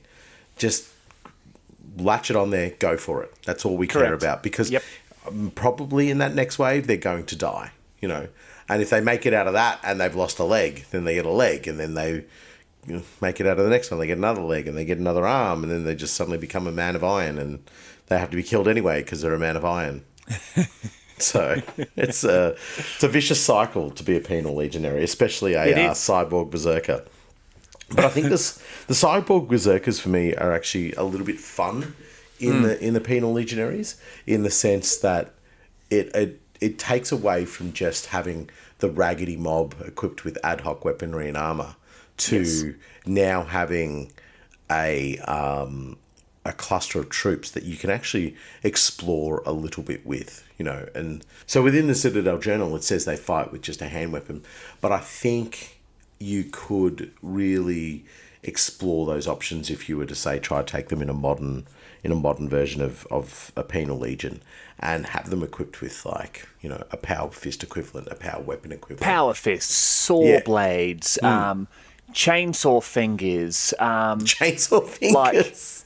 Like, you could do... Edward Chainsaw Fingers, yeah. Edward Chainsaw Fingers. Like, everyone remembers him in the Penal Legions. But he was actually the world's worst massage therapist, which is why he got sent to the Penal Legions. But no, like that, 100%. I love what you're saying. Like, take that Servitors kill team and go to town. Yep. Yeah, absolutely. And I think, but I'm sort of more thinking like the, what are they, from the Flagellants, from the Sisters of Battle? That dashing forward, limbs missing and so forth. Perfect. You could almost just straight up use that miniature, actually. I think that would work really, really well. Yeah. And then you have the unit led by, like, a mad tech adept who's just like, the Fabius Bile version of a member of the Mechanicum, who is, whenever they find a badly wounded penal legionary, they're just like, ooh, you get a bolt on, and you get a bolt on, and then you get a brain chip that make sure that you can't turn on me, and I run you into the enemy, and I get to test all my little experiments of how I become the next Vashtor. Yeah.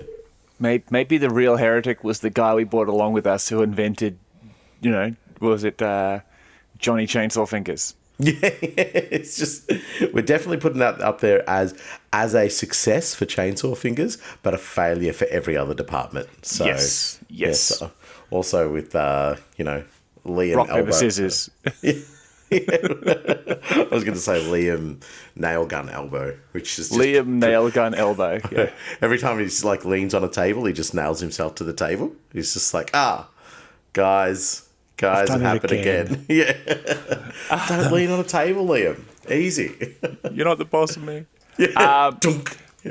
So that's really all the sort of units that came from the Citadel Journal specifically for the Penal Legions. Like it was very much armies led by the Arbites. So, for example, you had the Giuseppe Penitentes, or you could then have them, Arbite champions, and they were classic Arbites. They were the power weapons, the Arbites armor. They were the Federal Bureau of assault and battery, and then you had the arbitrator shock squads, the penal squads, the human bomb squads, the cyborg berserker squads. Then you had some support units. You had the arbitrator tarantula weapon emplacements, which are amazing, and then chimeras and hellhounds. Like super basic. You can imagine it's just get into the chimeras, get to the front line, and the hellhounds are basically just spraying liquid death around. Sometimes at your enemies, sometimes at you. Yeah, exactly. So, and they wouldn't care. Like, they're not supporting them with battle tanks or anything like that. They're supporting them with hellhounds because it's like burn a hole in the enemy position, push the Penal Legionaries through there. Oh, wait, they might catch on fire. Yes. I don't think you quite heard me. Push the Penal Legions straight through. It does not matter. Yeah, and so I can imagine the tarantula batteries that are being set up as well. They're probably more like... probably akin to being equipped with twin-linked heavy bolters and that kind of stuff. So it's this intimidating roar of shells just being pummeled over the heads of the Penal Legionaries. I don't think they're being used in these tactically decisive ways of, we'll set up our tarantulas here and they'll cover the lanes of fire, blah, blah, blah. No. They are, if we need to turn the tarantulas onto the Penal Legionaries because they've started to go a little bit cocoa bananas and try to attack us, we are easily going to be able to do that. Yeah. So it's sort of the heads moving back and forth between the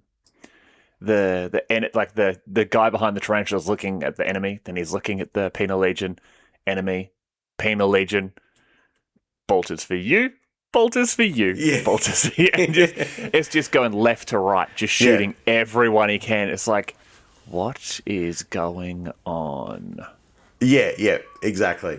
And I think that would be the kind of weapons they'd be running with. And, I guess you probably imagine that they would have particularly worn out and run down chimeras as well. So just the bare basic bones. These are buses for the Penal Legionaries. These aren't some elite regiment, or not even elite, but this isn't some renowned regiment from the Imperial Guard that's being used to help usher these guys forward. This is maybe the service vehicles or the ones that are used for parts, and they get coupled together in some sort of, newly designated penitente regiment, and then they are attached to themselves to the Penal Legions.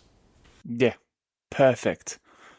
Or I'm guessing they're probably just Astra Militarum or Imperial Guard units that have somehow screwed up, and it's like, wait, you're a specialist trooper, what do? I'm a Chimera driver. We've got a job for you, son. You get to be a Penal Legionnaire, but also still be behind some armor. So it's kind of lose-win. Well, see, and I can imagine if you were in one of those vehicles, there would be a greater threat to you as well, because the other Penal Legionaries would be looking at that as a cushy job. Yes. So if I cut your throat, and I manage to get that job, or if I cut your throat and grab your uniform, then fantastic. I'm now the driver. I'm now the gunner inside the armoured hull. So there is a, instead of that 0 nothing chance of me surviving, there's a 0.2 nothing chance of me surviving. Yes, I'm moving up in the world. I guess, we can start talking about the actual, the famous, what would you say, famous regiments, famous units from the... Infamous? Infamous, yeah, probably infamous is the better one. We have the Mirov Penitentiary Indentured, which is just an overuse of words. Say it 3 times while completely sober. I said it once and I struggled. The hive world of Mirov is home to an infamous unit of Astra Militarum culled from the Magistratum prisons and Adeptus Arbite precinct wards across the Calexis sector.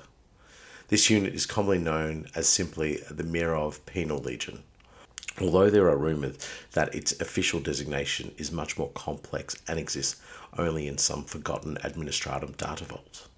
Nevertheless, the Mirov Penitentiary Legion has a long history of celebrated victories, and enormous kill banners flutter from every spire in Tessaris Hive upon the anniversary of the Penal Legion's founding. The Mirov Penal Legion is made up of desperate men and women, each a hardened criminal seeking redemption through service to the Emperor. The 30 brother generals who command the Legion often engage in cruel games, pitting their units against each other in gladiatorial war bouts described as training missions. A rare few of the brother generals act as more military commander than warden, training and disciplining their troops like nearly any other unit of the Astra Militarum. However, for the majority of the legionaries, their existence is short, brutal, and unforgiving. Each day, merely another chance to die in bloody combat. One tradition of the Mirov Penal Legion offers hope to the thousands of troopers amongst its ranks. It is said that if the Legion is deployed in a battle against the Emperor's foes, and only one man survives, that man is set free, absolved of all of his crimes. Regardless of the truth, stories about this tradition regularly circulate amongst the legionaries, fostering both a determination to survive no matter the odds, and a bloodthirsty, ruthless streak of pure aggression. Such men often volunteer for extremely hazardous missions, such as planting death gas canisters or joining the battle-drugged demolition teams. Naturally, both of these tactics are commonly used by the brother generals. So this is what we talked about, like the prison worlds and so forth, but in a more brutal and industrialized and formatted way of saying, the whole hive world is basically dedicated to creating this penal legion. And what did it say? It said 30 brother generals. Yep. So there's basically 30 regiments, I'd say, or maybe 30 separate prison complexes. Yeah, that's what I would think. It's 30 separate prison complexes, and each one would represent themselves as a penal legion, which for me could number anywhere between 10 to maybe 10,000 up to hundreds of thousands. Yeah. Oh, yeah. That would seem a reasonable amount. And so the absolute barbarity of how these people would be living would just be, I think, even beyond the gall of what would be expected on a normal hive world. I think this would be too much for most normal hive worlders to be able to manage and associate themselves with. So something like the Mirov is, as I said, the industrialized process being driven into the penal legionaries. And it sounds really crap. It sounds horrible to me. It sounds like something that you wouldn't wish on your worst enemy. And I think, you being born on a planet like this is the absolute loss, the biggest loss in the lottery. But being sent to this is probably the end of it. That's the end of your existence from that point onwards, because there's no way out of here. Because it's not just death on the battlefields; it's death because these brother generals are like, let's have a training mission, or let's have a training mission, and that involves a live fire event where I take 10,000 of my men and try to storm one of your citadels because I need extra cells for my prison. I need more food, or you've annoyed me, or anything like that. But it's something you read during that one there. The unit is commonly known simply as the Imperial Penal Legion, although there are rumours that its official designation is much more complex and exists only in some forgotten administratum data vault. Then it talks about the 30 different brother generals, and they're obviously separated by their complexes or their prisons or whatever, and they're constantly fighting against each other. I have a think that this used to be like an entire planet that was a summer camp, or like they're different scout groups, and it's become so weird over 10, 20, 30,000 years that it's just gotten to a point that the different like scout groups, like the brotherhoods, are now just waging war on each other because that's how they think they get their badges. It's like, oh, you got the genocide badge. Oh, how did you do that? I wiped out a whole settlement. Wow. Oh man, you got your execution and torture badges. Yeah, let's just say that was a fun weekend. And it's like, oh man, this is hard. And there's just this one guy that's just been sent to this planet because he got on the wrong bus, and he's just like, I want to go home now. And it's like, oh no, we're eating you later. We're getting our cannibalism badges. Yeah, exactly. You're an off-world delicacy. You're what we call on this planet an entree.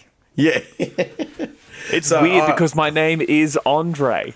Andre, guys, that's really funny. Are you not going to eat me now? I don't know. You're definitely getting eaten, buddy. There's no two ways, but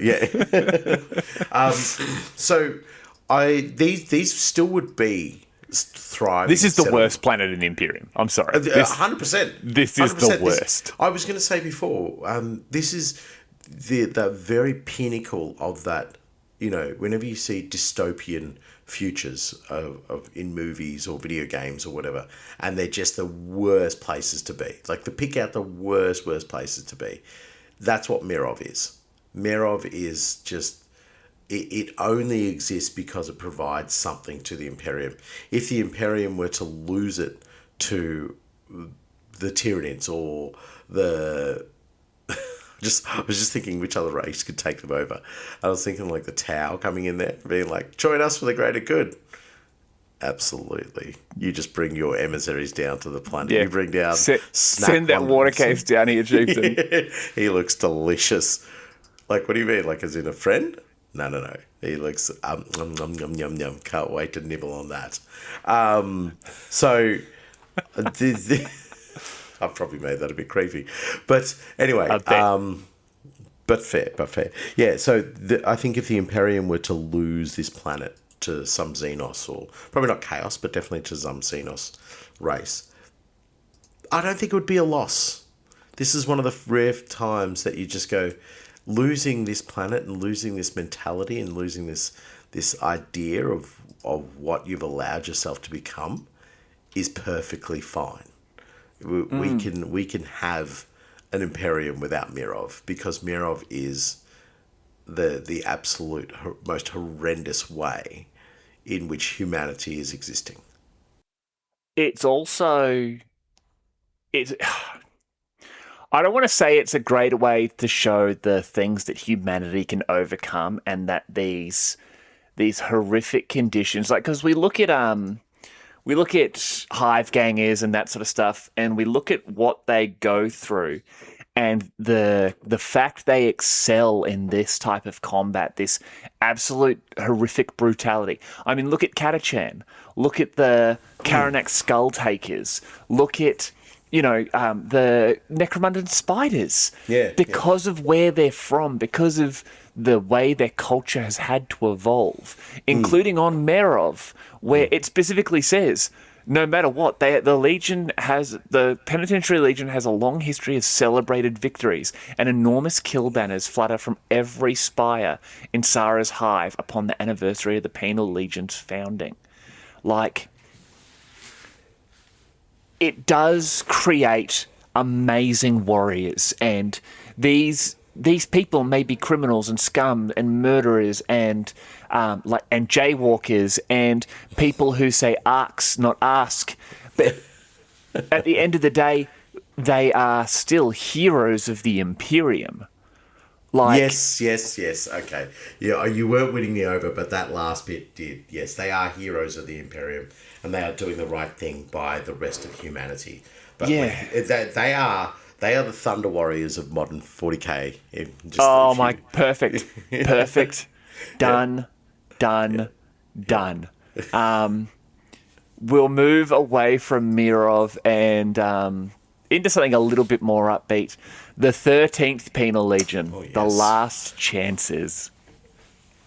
The 13th Penal Legion, unusual among the many penal legions that serve in the Astra Militarum, was in fact a testing ground.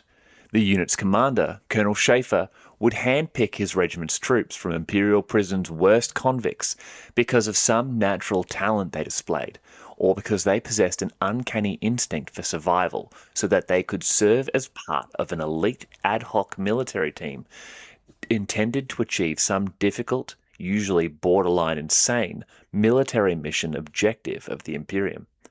These dregs comprise the most vicious, ill-disciplined, and unstable group of psychopaths, conspirators, thieves, and traitors in the Astra Militarum who would otherwise be destined for the firing squad or the business end of a commissar's bolt pistol. Most of these offered the chance to fight with the Last Chances, choose death rather than to follow Colonel Schaefer, for such is the Colonel's reputation for undertaking suicide missions throughout the Imperium. Ironically, the missions that they would actually partake in are some of the most ridiculous things in the entire history of the Imperial Guard. A big thing about the Last Chances, and Colonel Schaefer was huge on it, is that the convicts are offered what is called their last chance. He mentions those two words specifically often.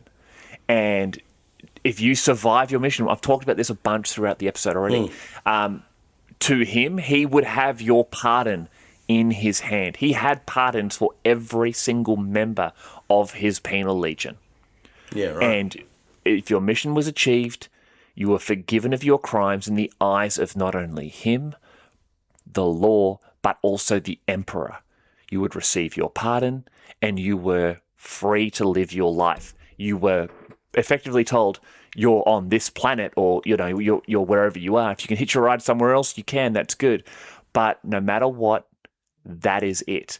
In fact, one of his members, Lieutenant Cage, committed a crime after receiving his pardon and was beaten unconscious in a bar and was woken up in a prison with Colonel Schaefer tearing his pardon up and once again saying, "You're mine."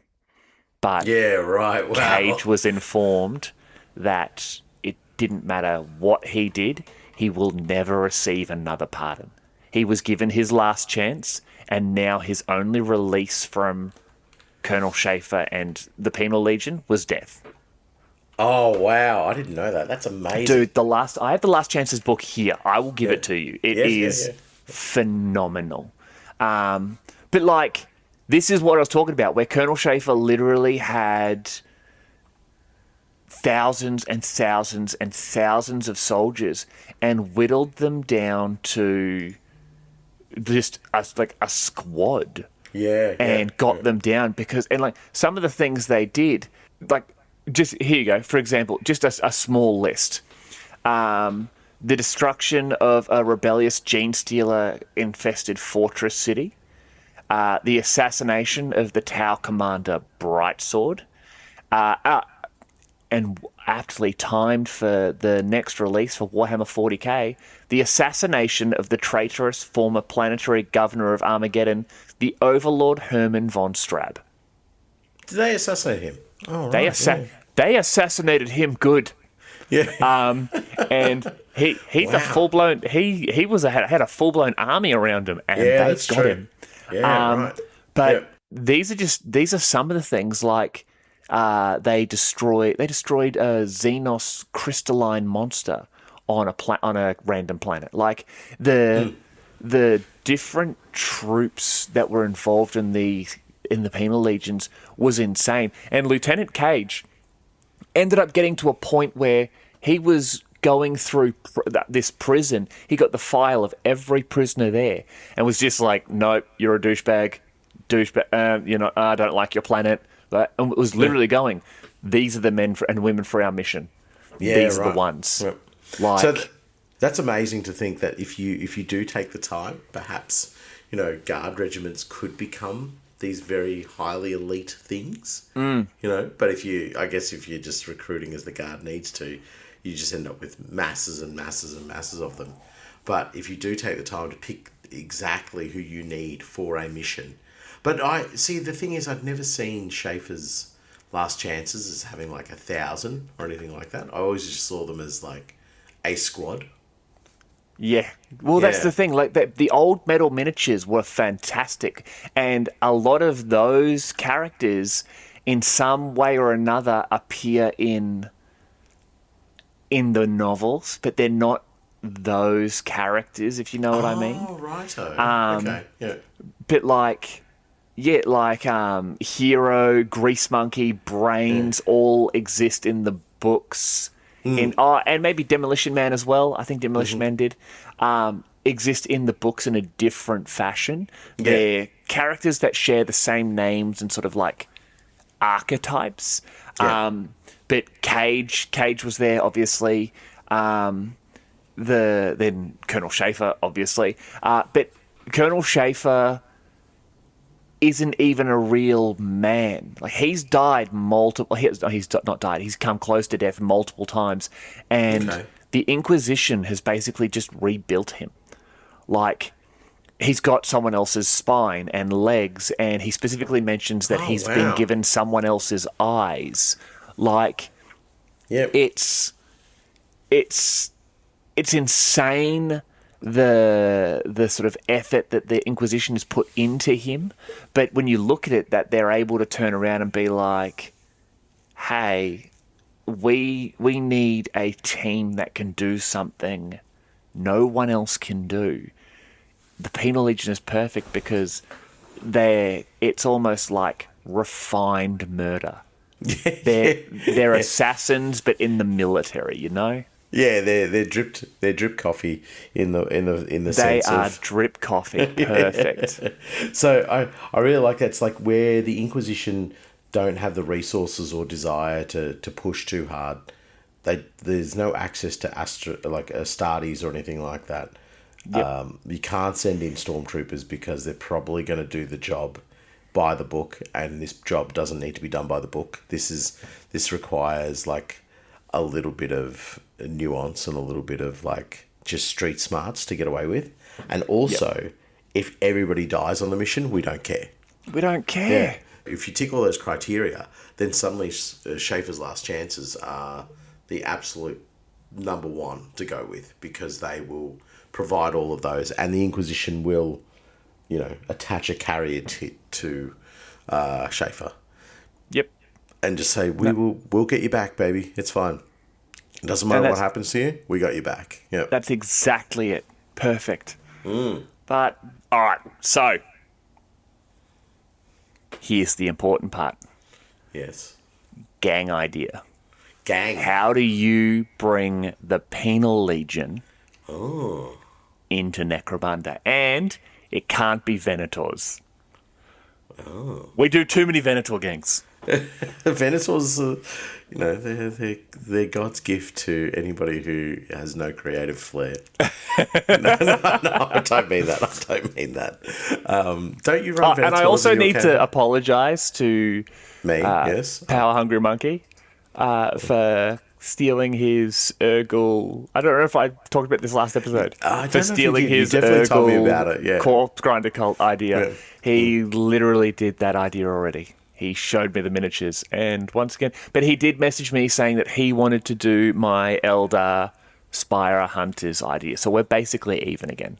So the idea that I originally gave you about how all the Spire are just Eldar. So you just thieved another idea. That's good. You just go idea, terrain, idea, terrain. That's your checklist of stuff you steal, isn't it? Listen, I'm not denying this foolishness anymore. What's your gang idea? I don't know. You tell me your gang idea. I thought we were going to do a regiment idea, so I was like, oh, you have a regiment idea? No. I don't have that either. Okay, gang idea. I would do them as bad zone enforcers. So yep. with the bad zone enforcers, obviously, because the Palanites have access to the sort of the heavier armor, the shock mauls, the shields, the combat shotguns. Do them as your Giuseppe Penitentes and your Arbo sort of punishment squads, and then filling the rest of them with those the hive scum and giving them las guns, auto guns, next to no armor. But as you get the cash, like, you would want to sort of play with the trading post and sort of the equipment you can give them from the start. You'd give them Frenzon collars. Oh yeah, like you would basically lean into that. It's just like, no, you have to give them Frenzon. You have to be basically, and you could, you get your Ambot and basically do it as like a murder cyborg. You could play it that way. Your cyborg berserker, sorry. Yep. But once again, like, you get one, and you basically just sort of go, I want to give this guy 2 chainswords, and I want to give him Frenzon, and I want to charge him at everyone and just go for it. And you'd have your cyber mastiffs basically ensuring the, like, your white armored guys at the back just have the 2 dogs next to them, sort of charging in. You could really lean into it. The vehicle for the Ash Waste you'd convert out of the new Centaurs. Oh, yes. Yeah, right. That would be really cool. And have basically what you do with the vehicle is you put a cage on the back. So it's not just an open top thing. It's actually like a cage where they get locked into. And then it has to be unlocked by the Arbo to get them out. Yeah. And you can still shoot from the top, but it's advised not to, because the Arbo will probably shoot you for doing something you're not supposed to do. That'd be a really cool way of taking the gang, mainly because you can get access to that hive scum. Like lots and lots of hive scum, I think, is really important. When you first mentioned the idea of doing a gang, I instantly went to House Cawdor, because House Cawdor would be really a good way of getting that, the dishevelled masses of what I was talking about. Oh, that's a good idea. But I would have them attached with House Grime. So this is House Grime's own personal penal legion that they keep established, and it's made up of their PDF forces, associated Necromundan Astra Militarum regiments that are then fed back to House Grime, and also citizens. So you would have it led by a redemptionist, and the redemptionist would be the penitente, So angry Giuseppe. An angry Giuseppe, Wah Giuseppe. The Wah Giuseppe, yes, exactly. And would just have a list of names and servo skulls hovering around, and very much like what I discussed before. But the cool thing about using House Cawdor is you could have a lot of like dirty, broken masses of just like civilians that have been forced into there. And then you could run a champion as a former member of the Astra Militarum. Yep. But without thinking about it off the top of my head here, I think you can give the champion potentially Carapace armor, and then you can run that as the Arbite. But then the House Cawdor book also has the rules for indentured Factoria worker as well, which is another really cool way of like just getting masses and mobs together and just having them taken from all different walks of life on Necromunda. So this would be almost like the Pied Piper of penal Legion recruitment. So knocks on the door of House Grime, empties their prisons of those who need to be pressed into Penal Legion battalions, goes to the factories, and those who have not met quota that month get thrown into the Penal Legions. Just press ganging people off the street. This would be the coverall type of thing. So not very specific, just whoever's available. And if you join the Penal Legion with a rusty spoon or a heavy stubber, doesn't matter. You're there. You're just part of the crew. So it's very much that Russell Crowe mindset of making movies, making songs, and forcing people into the army.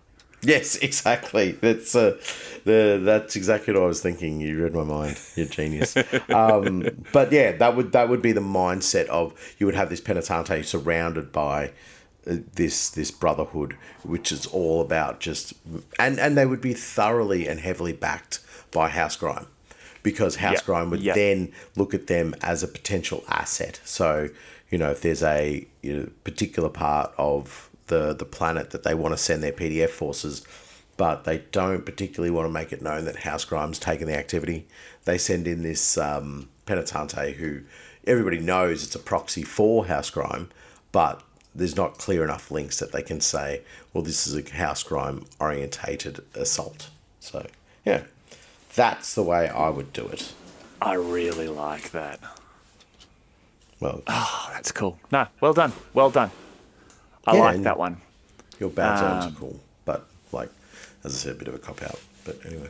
Yeah, okay, fair enough. Well, that is the Penal Legion. And I've got to close us off, before we get into the closing quote and that sort of thing there, I have a question, one of those other little random question I thought of. If you were going to be a member of any Imperial Guard regiment, all right, from any of the novels, any of the background information, anything, if you were going to be an active duty member of one of those regiments, what regiment would it be and why? None is not an option, yeah? It is not. Okay. I would probably say...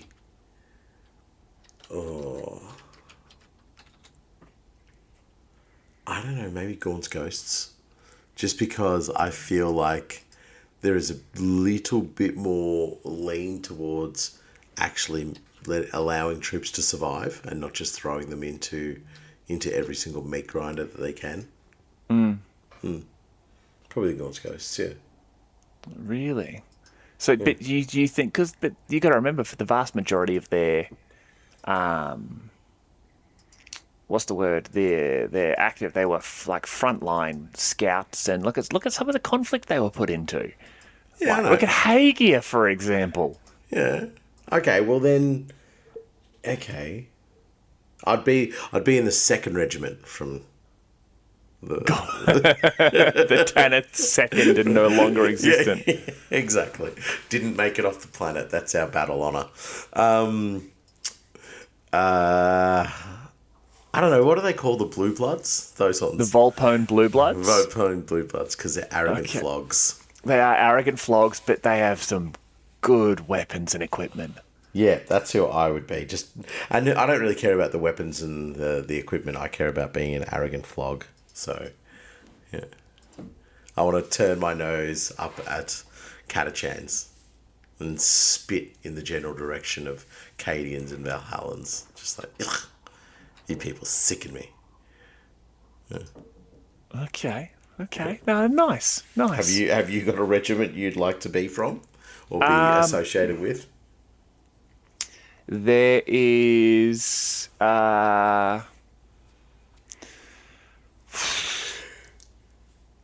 probably Gaunt's Ghosts. Just absolutes. Mainly because that time they shot the Volpone Blue Bloods. No, you have the... I was going to say the Lucifer Blacks, but they were Imperial Army, not Astra Militarum. What about the Athlon Project guys? You know, the ones who can't sleep. No, the ones that just have the worst luck of all. Yeah. Yeah. No. In fact, some of them show up in the Last Chances novels. The albinos. Yeah. I actually think of it. It's a really hard. I'd like to do like what do they call the ones from Ultramar? Like their ginormous PDF also that they have. Yeah, the Ultramar PDF thing, because like you got like what, like 500 worlds or something, or 400 worlds. You want to be in one of the inner core worlds where there is no chance anything is attacking you anytime soon. Yeah. Yeah, okay. just sort of hanging out, being like, yep, love me some Robitaille. And then they're like, it's Mr. Primarch Robitaille to you. And I'm just like, you got it, chieftain. Yeah. And then they send me to prison. No, I think, I think I'd like to have a nice, cushy PDF job. I'm not a real soldier. I know it. Everyone else knows it. I'm okay with it. Just being like an adjutant to some senior officer who has no desire, who's a noble, like just an absolute, like, just flop of a noble who has just been assigned to this position to get away from the noble family so they can run the business successfully. Being an adjutant to that person and just assisting them in getting constantly blotto, that would be it. And that's me. I love it. I love it. Just I'm the adjutant to the commander of the Folsburg. I don't know, what are we? It's like the Folsburg good for nothings. Just good for nothing by name, good for nothing by nature. It just is what it is. Yeah. I'm cool with it. Everyone else is cool with it. We look at each other. The Astra Militarum comes down to planet and they come into our bar and they take our drinks and take our women, and it's just like, it's okay. That's all right. Because plenty more where they came from. They're getting deployed next week. You know what? I'll still be here. Yeah. What's the worst thing I got to deal with?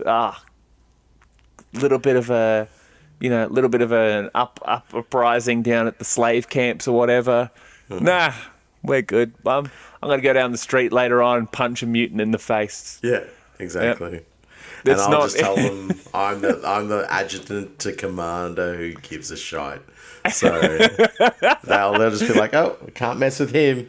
Yeah, no, that's a beautiful role to have. You'll live, and according to all historical records after the point, there will be, this is the adjutant who served the Imperium for 60 odd years, did great service, blah blah blah. The regiment never actually did anything, never went anywhere, was renowned for boozing and being clowns, but they still served.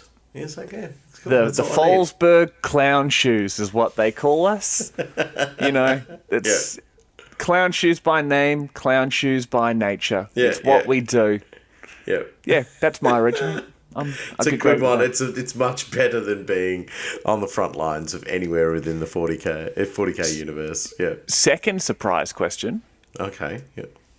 You've committed a crime and you're told it's a bullet or the Penal Legions. What are you doing?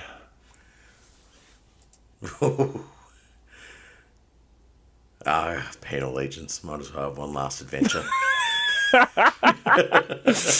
If you just followed the rules and stuck with the Folsburg clown shoes, you wouldn't be in this position, Chief. I imagine you're taking the bullet. I'm taking the Penal Legions. Oh, really? Mate. There's effort involved. I've been cultivating all my energy working for the clown shoes. I'm ready to go to war. You know what I'm saying? After decades of training, I deliberately committed that crime. I'm G'd up and ready to go. You could have got a transfer. I could have, but I'm not that kind of weak-willed. I didn't even commit the crime, and I had evidence to show that I didn't do it. Like, irrefutable evidence that would have gotten me off. And why didn't you give it to the judge? Honestly, I got bored. Yep. I was just like, we can do something else. And I'm down with it. I'm down with it. I'd give it a shot. And okay, Beautiful. Now, we will finish this bad boy up with a quote. You just went on your own little tangent and you're like, no, I've had enough of this. Go. Go.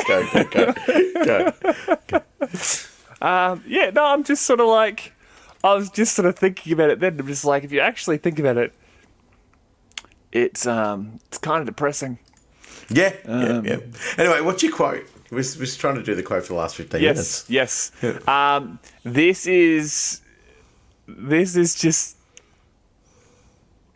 is beautiful, and I think it is really the sort of a prayer of the survivor of the Penal Legions. Yeah. The Emperor loves me. Oh, yes, he does. Otherwise, why would he be so keen to keep me alive? And that is Sirius Tan of the 2nd Calaxian Penal Battalion, deployed to the Tranche Soot Warrens. On that note, thank you for listening, Gregories, and we hope you've enjoyed it. Nathan now gets to go back to packing. Yay. It's the same as being in the Penal Legion. Yeah. Yep. Except if you don't get it done in time, there's more chance of you winding up dead. Yeah, that's very true. Yeah. See you, Gregories. Bye, Gregories.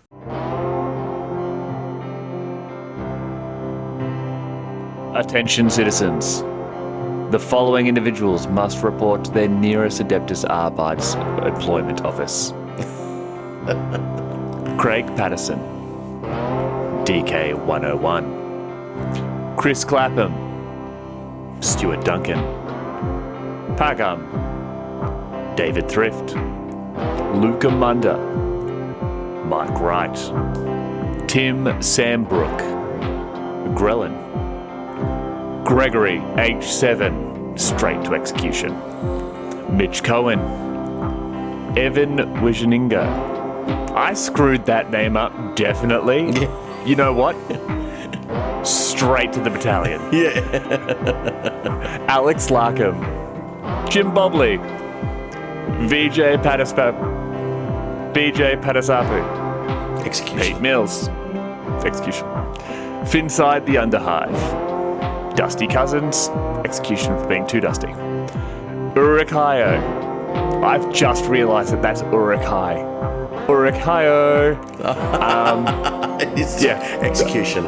Execution. Making us look foolish. Fellraven 42. Mark Dewhurst. Bartosz Pisbiek. Beat Wolbazine. Execution. Dragon Rager. Sable. Also Dan. Also executed. Yep. Greybeard Craftings. Kieran Maddock. Jaden. Frederick. You get a second chance. Jake Alexander. John Roll. Darnell K. Brian Eppelheimer. Maciej Majewski. Fritsch. Lord Stormcrow the first and the last because execution. Yep. Buzendorfer Didier. Sean S. Dan, Dawn's Apothecary. Execution. Boo. Boo. Brian Vickery. Kuba Strad. The Predator. Aaron Miller. Dashbow Terrain. Des Ryan. Tabletop Ready. Clive. Michael. Pete Gratrick. And Mohawk Monkey. All of you must report for execution. It was a trick. It was all going to be executed.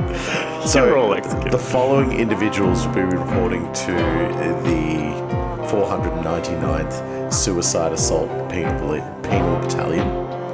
Don't worry about the name. It's just a moniker we use. It's just being dramatic. It's being dramatic, but it's fine. Stefan Salin, the Sprue Whisperer, Josh Langworthy, David Code, Nico Time to be executed, John Greisner, Brent, Tao Hansen, obviously execution. Very Drew, executed. Yeah, double executed. Yeah.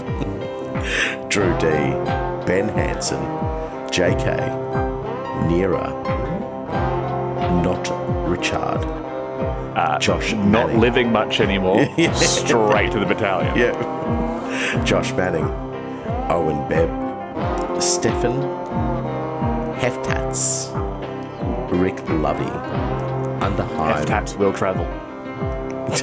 That's good. Underhive, Thalric, Owen Bebb, Sam Bridges, Stephen Livingston, not anymore, execution. Draknar, Rob Vanderpost, Frogenstein, Frogenstein, more like Frog and Fine. Execution. Yeah, just for making that pun with his or her name. That's it. You got it. Dewey Sherwood, Peter McClone, Elusive Badger. Absolutely. Is now double Giuseppe. Double Giuseppe leading the Penal Legions. Yes, exactly. Because I've met him, I love him, and I think he would look great in one of those barrister wigs. Okay. Simon Hansen. Kilgore, you'll be promoted to Battle Cyborg straight away. The CJ McClellan, Kenzie, otherwise known as Frenzy. Oh, because you're going to get a Frenzon collar. Exactly, yes. Hey. Fabio von Rhine, David Lindsay, Mike Bright, Will, DC Liska, Gukar Minis, Yardi Scrunt Herder. You'll be at the back herding the Penal Legionnaires. Herding Penal Legionnaires. Nice one, Yardi. Promotion, mate. Ian of the Endless. Painting Pieman. Procrastinated Painting. Vermin. Executed because I don't like the way you spell your name. Tucker Kakenon. Family Geek. Triple Whammy. Dr. Fishy. No. Dean Richards. Matthew Barron. Josh Penfold, Ashley Kaufman, all three of you executed. Just random selection, that one. Yeah. Ian Sinnott.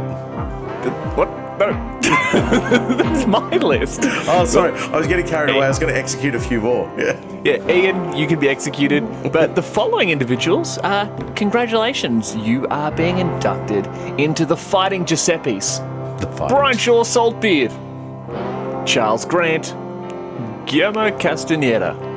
Lord Bovington, Daniel Smith, Perp, Dean Richards, Ivan Bragg, Matty Pugh, Morskull, Alex Hart, Clayton Curry, Tad Mercer, Philippe Sampson, Wargammer in the Dark, From Somewhere, Alistair Z, Alfonso the Trader. To the name. There's no choice. Even old From Somewhere. Too vague. Executed. Too vague. You know what? Good point. Yeah. You two specifically can't be in Arbites. You are executed. Yeah. Simon Westlake, Chad Buttman, attorney at law, Lloyd Goldsmith, Jonathan Blake, Jordan of Great Scott Hobbies, Hive Builder, Tom Davies, Matt David, Joe Bates, Stuart Wicks, Martin Moser, Ed Strickland, Mike Stewart, Whispering Fog, Gernton Sandstrom, Bo Stevenson, Nate M, Mikhail Levis, Karkuna UK, Dan, Josh Reynolds, Brian Byers, The Clown Grinder Cultist. I'll let that one slip in. Just kidding. Cyborg. Necro Macho, Samson Kennedy, Calligator, Josh Reynolds, Grant Train, Treasy, and Sandra Knowledge. Treasy especially would be a great member of the Fighting Giuseppes, because all that guy does is basically whip me. He is your penitente. He is my penitente. Oh my god, he's the penitente. Yeah. So, welcome to the Arbites, kids. The following members have had a special promotion to the Ultramar PDF Force, fighting alongside the Foxenberg, I think, do we call them the Foxenberg Clown Shoes or something? Yep. In other words, you've got a cushy life ahead of you. The mightiest regiment in all mediocrity. Life in the Ruins, Nicole, Justin Hawkins, Michael Stewart, Patrick Winter, all those lists of names. Free wine on arrival. Valiant Malaeus, Glenn Wilkinson Toe, Roger Range, Silent Key, Daniel, Jason, Jimmy Marshall, Rob Hacker, Gardner Seekins, Josh Brandfuss, all assigned to adjutants as to useless commanders. Scott and Lee Heaney, Axel 1313, Amon, Bo, Eric McKenzie, Boss Muppet, Tom Hoddle, Brad Gilliand, John Cochran, Sean Leary, Rob Knight, Joe Roberts, Craig Toe, Jeremy Kay, Kaylin Novak, James W, Vote for Pedro, executed, Chris Vasiliades, Adeptus Aquinas, Damien B. Winterburn, Jeff Nelson, Christian Jans, NetSurfer733, Alex, John Baisley, Brum, Shorgan, Dr. Toe, executed, Ben Rayner, Lost Dog, Adam Kapczorowski, 3 Ogres in a Trench Coat, Paul Walsh. As a matter of fact, actually, no, you're all getting executed because. I was going to say, welcome to the clown shoes. Yeah. Every day is Taco Tuesday. Yeah, well, I was going to say no, they're getting executed because they had the sin of joy of going, yes, we're going to be in a good regiment. How dare you think that? Executed. Sucks to be you. Well, the following members are being actually released. You've completed your sentences. You've made it through. It's the light at the end of the tunnel. And we've also organised just a quick drop-off to a nice planet where you can comfortably live out the rest of your days. Welcome to the Savlar Chem Dogs. Jason Turner, Gabriel Campbell, 50 Shades of Null, Amelia, Gilda's Ford Radio, Cygnus Maximus, executed, Damian Davis, Adam James Bruin, Adam Hicks, Danny Harrison, Chris Batty, Poseidon's Kiss, Jim Bulb, Luke Dyson, Trent Duncan Jones, you two are definitely executed, 100%. Genghis, Parney Mauser, Michael Brown, William Payne, One Punch Orlock, Tom, Joe, Hive Scum Wonka, Pylon, Tim Harrison, Harry Gregory Sump Maviner, Morbid Progeny, executed, Hive Market Minis, Jason Sklina, Alex, the 108th, Morja 477, Dave Grant, Alex Adams, Overlord Bleak, Kieran Sweet, Barks, Ryan Taylor, Tired Ape, The Hot Shot Grot, David Sodded, Ben Davidson, Jesse Barden, Simon Bizarowski, Hobby Jedi, and William Young. Now each... Oh, hold on. Oh, no, I made a mistake there. Yeah, everyone on this list so far from the beginning, executed. Oh, yes, sorry. Yeah, sorry. No, this was the execution list. Yeah, sorry. Yeah. Anyway, if you want to join a penal legionnaire, guys, just you can go off there and do it. Just make sure you go off and commit some crimes, get sent to prison, and put your hand up for it. Have fun, commit crimes, join the Penal Legion. There's literally no downside. I agree, 110%. See you guys. Later, Gregories.